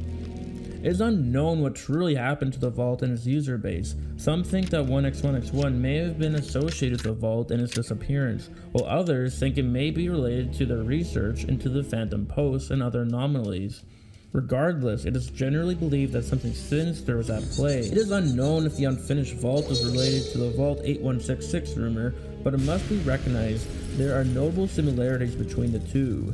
Vault Omega. Vault Omega is one of the more known vaults in the Vault community. It was created by an unidentifiable script in 2009 and contained files, viruses, scripts, data leaks, and more. Vault Omega was created in mid-2009 and used with the purpose of storing scripts and files, originally being made as a backup for unknown media source, but reused with the purpose of being the main vault until 2012, when Vault 6770 obtained its title. The vault supposedly served as an underground transportation base and was located underneath Vault Upsilon and just above Vault Omicron. It is a place of many tunnels, with 2 of them being connected via a train track. One of these tunnels is typically where the train is stationed. Since the detector cannot be reset, anybody trying to access it through the train must glitch out or utilize an exploit. The cause for this is the fact that it is stranded inside the tunnel. The fence that covers the tunnel can, however, occasionally be broken through by the train. It can pass through if someone else in the vault opens the gate. The train behaves like an NPC. If it enters the other tunnel, it returns to the first one. Confusion.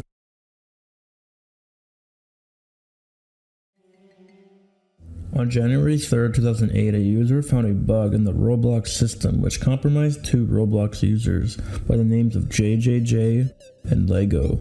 This event left both accounts terminated forever. Keep in mind that this glitch has been patched long ago and has not affected anyone to this day. The Games tab on Roblox back in 2008 consisted of many different games. Unlike today, the Games tab changed its games daily, so finding a new game to play was not a hard task. However, on January 3rd of 2008, the Games tab showed a very strange game that caught many users' attention. This game is called Confusion, with a thumbnail which appears to take place underground.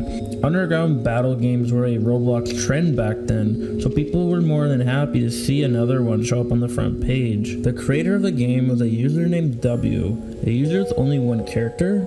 No one knew how to get such a name. The account was created in 2006, which led many users to believe he found a glitch in the system, when Roblox was not a very secure website. A couple people in the forums talked about the strange occurrence, where some people believed that this was a glitch, some believed it was a hack, and some thought it was spaces in his name, when spaces were still available. A Roblox moderator known as Wukong said, "I and a couple moderators will look into this occurrence," he said in a temporary pinned forum post. The game itself appeared nothing too complex, simply built mountains and white spears spammed everywhere. Many people in the game talked mainly about the creator W and didn't explore that game that much. One user named JJJ decided to check around the game. He said in a forum post after the incident, "I decided to kick around the balls, cause why not? One of the balls had a darkish gray tone, standing out from all the white balls, so I decided to kick that one. And that's when it started going downhill."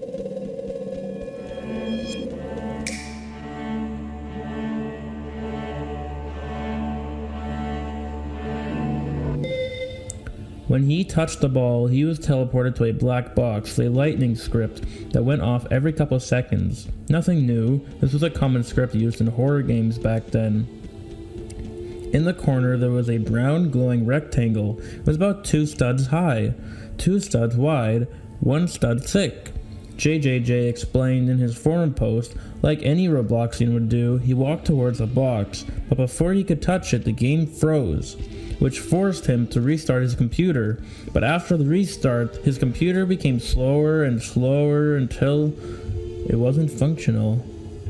Another user named Lego experienced the same thing a couple hours after JJJ. Lego was not an uncommon face in the Roblox forums. He was known for ranting on the forums, mainly about people who spawn killed / team killed him in his favorite games. When Lego joined the game, he first talked about how the game was a lie and wasn't a cool game, but he later decided to walk around and check the game out. And well, the same thing happened to Lego as what happened to JJ.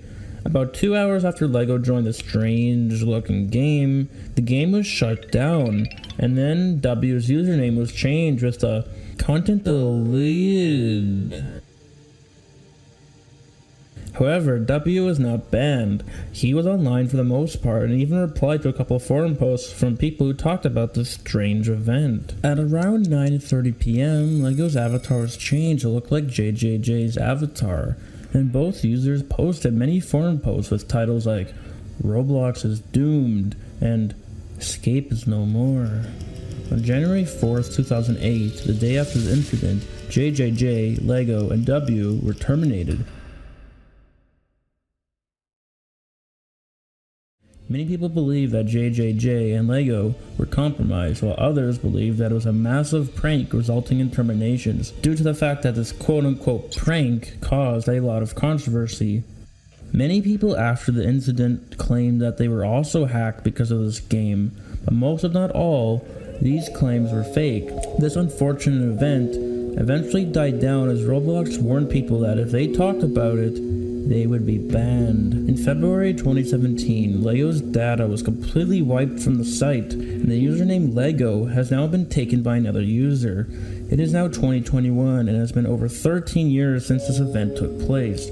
Users can honestly say that Roblox had made a full recovery from this. Although it is unknown whether or not Lego and W returned to the site, JJJ returned about 2 months after the incident on an account called JJJ2, only to be temporarily terminated due to talking about this event. He was later unterminated, but JJJ has not since returned.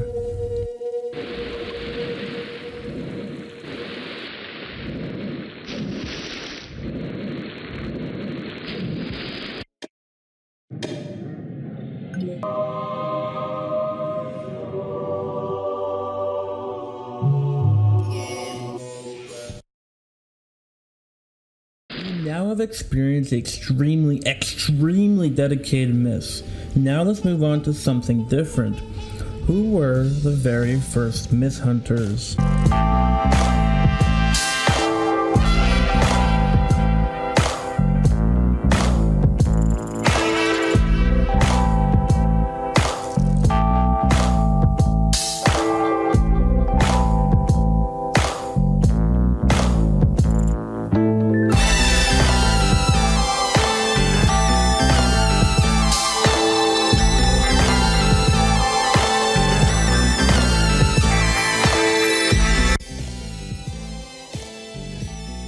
Betsy. Betsy is a very popular myth who is well known for their games and overall story, as well as their affiliation with the Nightfall Time group myth. Betsy is the oldest of 3 queen bees in the Nightfall Time myth, each queen ruling over their own hive. Her hive is the Yellow Court, a court which she inherited from the previous queen who created it. Though a competent leader, an increase in the use of pesticides and an infestation of enemies such as spiders became the catalyst of Betsy's downfall. She was able to take her kingdom back, but soon after a war broke out in which neither the bees nor their enemies won, resulting in a bloody carnage and the fall of several hives, including the hive of Betsy's sister, Beatrice. A wooden spider was born out of the aftermath of said war. The garden and the house now are in ruins and taken over by insects and spiders. Betsy currently rules over this kingdom despite the conditions, using pesticide-possessed beings from other realms to expand the kingdom, and using a black substance that comes from them as honey. Amelia Gard is a young woman who has a husband named Arthur Gard, who wasn't treated well by Amelia. Her story is set in France when the Second World War occurred. Amelia has a huge addiction to tea and will do anything to get her hands on it. Amelia Gard grew up in France with her parents, who were in an abusive relationship. Not long after, her father shot her mother and fled to Paris immediately, leaving Amelia to fend for herself. Growing up on her own, she discovered her love for tea and soon couldn't live without it. She then found her first partner and was in a happy relationship. But one evening, a fight occurred that ended with Amelia being shot in the head. She woke up in hell and met Satan himself, giving her a second chance in life on the condition that she would return as a cannibal. Amelia returned to Earth as a cannibal and started to devour rich men, so she could access more tea. However, her recent partner named Arthur Asgard soon found out that she was a cannibal and knew of her plans to devour men. He placed various hints around her study for others to try and find the truth. Little Red Riding Hood. Little Red Riding Hood is a 6-account created for the Nursery Myths, being made on July 23rd of 2015. Little Red Riding Hood is actually not a part of the Nursery Myths despite being created during the same time frame of other Nursery Myths. Them having the hymn model in their inventory and seemingly being featured in Father Grimm's game, Meeting of Minds, it is possible that the account may have been introduced later on, but it has not been confirmed. Manitoba. Manitoba is the brother of Grailed, and is the alleged killer of Grailed's son, Cranius. Manitoba is currently on a mission to kill all those associated with Grailed. This began with an attempt on the life of Martineers. Manitoba has a psychopathic and homicidal tendencies. He killed Grailed's son, Cranius, by stabbing him. He seems to hate his brother with a tremendous passion, so much so that it has caused him to ensue a murderous spree involving anyone associated with him. Manitoba tortured Martyrs both mentally and physically after he found out that he was not only associated with his brother Grailed, but attempted to further prevent him from causing any further harm to the next possible targets. Manitoba did this by traveling to Levin and collecting wisps, and then freezing Martyrs and Grey as they watched in horror as he let them burn and wither away. Manitoba was also somehow able to possess Grailed's body and use it as a host to wreak havoc on Martineers, Cogdenside, and others who came to the woodlands. A similar episode occurred when he possessed Cranius, who is also a ghost, and nearly destroyed his body. Miondu. Miondu is a recognized trigger myth, known for his unique game, Inertia. He began his myth in 2019 and quickly became popular, befriending many popular myths and hunters. Miondu is in a coma. You traverse through his mind as it gives you tasks to complete and ways forward through his mind, eventually bringing you to the gateway of consciousness. You have a choice, and that choice decides whether Miondu wakes up or whether he dies in his sleep. The Weird Thing. The Weird Thing is one of the earliest myths to ever exist, being the first to have a surviving video documenting it. It was created on December 7th, 2008, when AquaJets316 uploaded his video titled Roblox Myth Investigators, Case Number 1, The Weird Thing. The Weird Thing appears to be some sort of gray figure. Figuring out exactly what it is difficult due to the fact the video it originates from is extremely pixelated due to its age. Judging by the comments of AquaJet316, this presence is not a consistent object and doesn't spawn in every time you play that game. According to the description of the second game, the mysterious object was in fact caused by a glitch randomly spawning in an NPC model. Other comments claim that the ghost was just a glitch by Roblox's lightning engine, causing more than one shadow to appear from a singular character, phantom posts. The word phantom post is used to describe a broad type of spectral phenomena occurring on the Roblox platform, especially the Roblox forums of times past. All phantom posts share the following traits: blank title and post, blank username giving appearance of no poster, poster join dates listed between January 1st of 1970 and January 19th of 2038. Poster avatar is either a solid color, does not appear at all. Phantom posts have been discovered spanning from the alpha stages of the game in 2004 and 2005, and all the way up to the removal of the forums in December 2017. Phantom posts are benign in nature and do not cause any adverse effects to those who encountered them. Nothing is known about the motives or cause of the phantom posts. Phantom posts occur in clusters, where heightened amounts of phantom post instances occur before returning to normal rates. Phantom posts have never manifested as replies. The highest amount of confirmed phantom posts date from the winter of 2006-07, being 14.6% above average. Another unusually large manifestation of phantom posts has been dated to September of 2013. A subject of considering the users that post phantom posts users at all is a subject of debate. The users have completely blank names and do not seem to be part of the actual user system. Searching the Roblox website for traces of these mysterious unnamed users has been unsuccessful.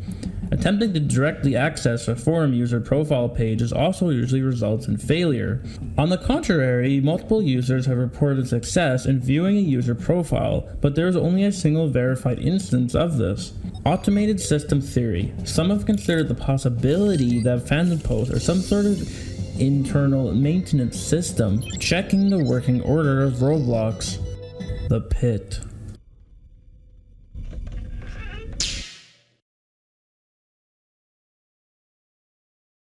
Some weekend in 2008, I decided to play Roblox. I went to go choose a game to play. I found some very interesting games. Can you survive a water slide into lava? Command and destroy, Pilgrim Island, etc. However, I ended up finding a very strange game. Its name was The Pit, and the thumbnail didn't show anything from the game, just TV static. I was very curious, and I started to join the game. It didn't take long for the game to load, and it was already pretty weird. The sky was black and the map was just a green base plate. I looked around the base plate and ended up finding a giant pit. I thought there was something down there, so I decided to look at what was down there and approached the pit.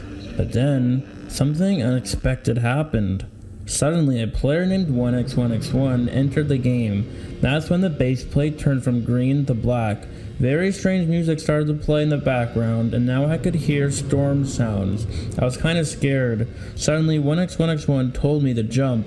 I literally had no idea why, but I decided to obey. I jumped into the pit. After I jumped, everything went dark, and I couldn't see anything at all. After a few seconds, the game automatically closed. Something that never happened when I played Roblox. I went back to the games page, but I barely came back, and after 1 second, the page reloaded. A message appeared on the screen. I was shocked by the fact that the message said that I was banned from the game. The worst thing is that the reason said was, "You are not welcome here." It was a while not knowing what to do after what happened. I couldn't believe that dang pick game got my Roblox account banned, but after some time I found out that I could make a new account, so I created one. I still play Roblox to this day, but I'll never forget that day. I tried looking for that game again, but I never found it. The game has likely been banned from the platform. I tried finding the user 1x1x1, but I could not find him. He was probably banned, so he could have been a hacker, and he was the one who banned me that day. Later on in 2020, I found out what happens next if you go into the pit and wait there before its static loudly plays. I ended up getting teleported to a game called the underscore corridor.avi game.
Well, you made it. Congratulations, I guess.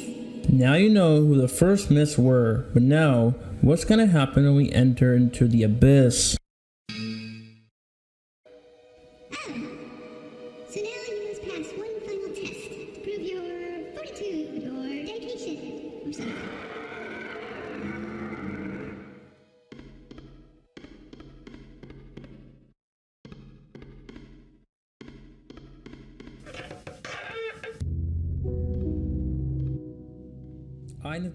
Natasha, aka Boolene, is a retired myth who lives in Oddities Springs, Louisiana, and is accused of murders that happened in the town.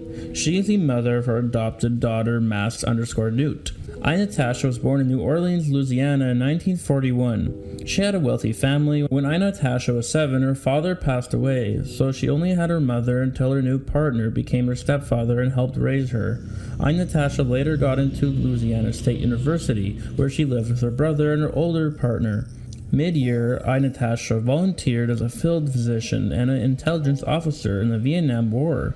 After volunteering, she found out that her partner was dead. She eventually moved on and started to work at a hospital. She met a girl named Mass_Newt in the hospital and decided to go adopt her. Natasha, her brother, and Mass_Newt eventually moved to Oddities Springs for a better environment and quality of life. They bought a building to make a clinic for Natasha to work and for her brother's diner, Carl's Diner. Eventually, Natasha's clinic was shut down due to accusations of her murdering people around the town. Capability of war. He has a deceased wife named Charlotte. He also has 2 kids. They are Roy and Sol. He does not treat them very well, along with his wife. My mind. An actual real creepypasta. Do you know this guy named Bad the Bloxer? If you do, I am that guy, and you might be wondering, what does that have to do with anything? Look at the title of this video. But how would someone's mind be creepy? Look at this picture. This is what I think my mind would be like if I were a Robloxian. But why is there the gory? Well, it was because of an event that happened in March 2014. It was one quote-unquote normal afternoon playing Roblox when I noticed something. I looked like a noob. My saying was gone, and profile description said nothing. But there was one group that controlled my account called THT. My avatar said this.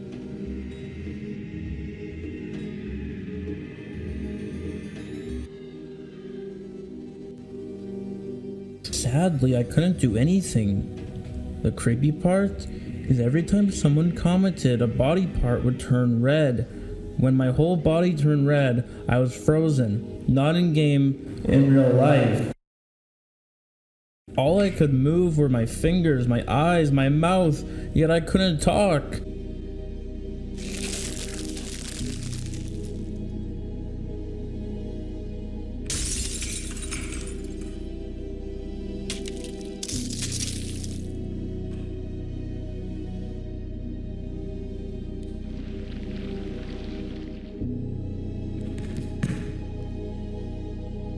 After this, my body turned black when people commented. People were scared, crying, and my friend Roblox got nightmares. Does that explain Nightmare's name? No. Nightmare would speak like a demon first of all. For example, take a look at this.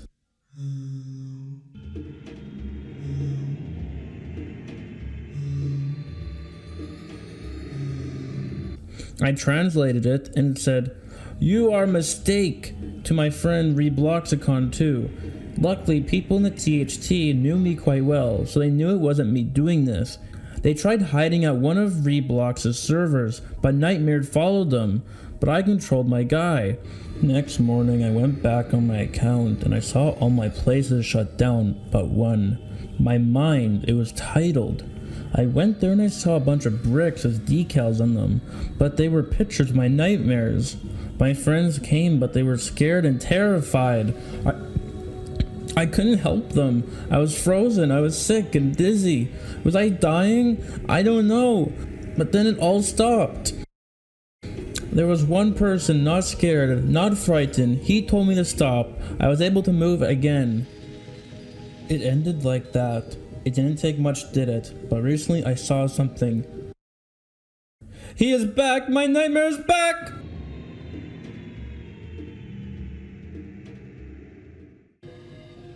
Haunted Thomas Fan 099. Thomas Fan 099, also known as just Thomas, or in the past Sir Egghead III, is the main hero in the Wrath of the Bomber series, and the creator of it as well. He's a Robloxian with a red and white striped egg as a head. He also wears a blue suit and a hat, and he even has a pet snowman named Jerry. He is also the guy who made WOTB and the other adventure games like Revenge Orb and Weirdo Orb.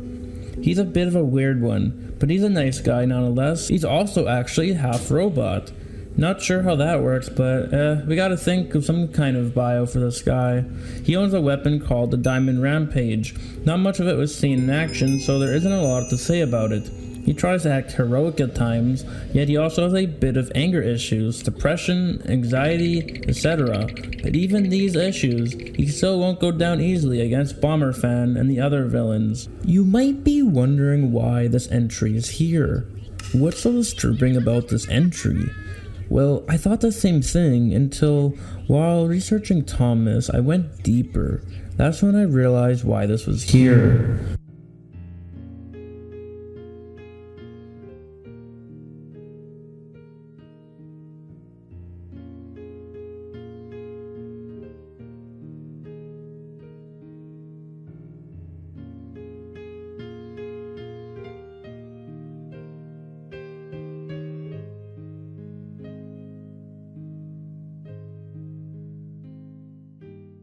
Friends of the creator of the Wrath of the Bomber series, Thomas Fan 99, had passed away in 2018 from a seizure in the hospital when he was only 17. Yeah, I had no idea about Thomas when I decided to start covering this Iceberg, even though there is activity on his account, updating his game from 4 months ago, but there's no concrete proof that this is Thomas or not.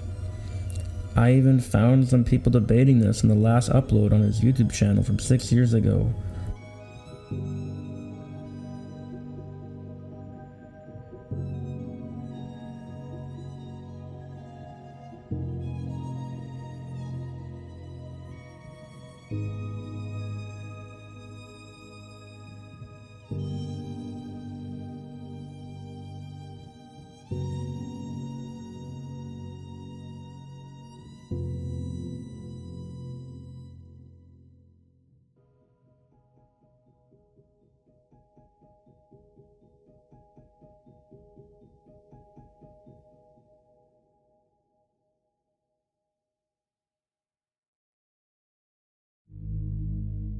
But unfortunately, it was confirmed by Thomas's real-life friends that Thomas is no longer with us.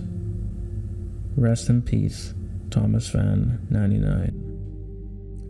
I guess some things aren't meant to last forever.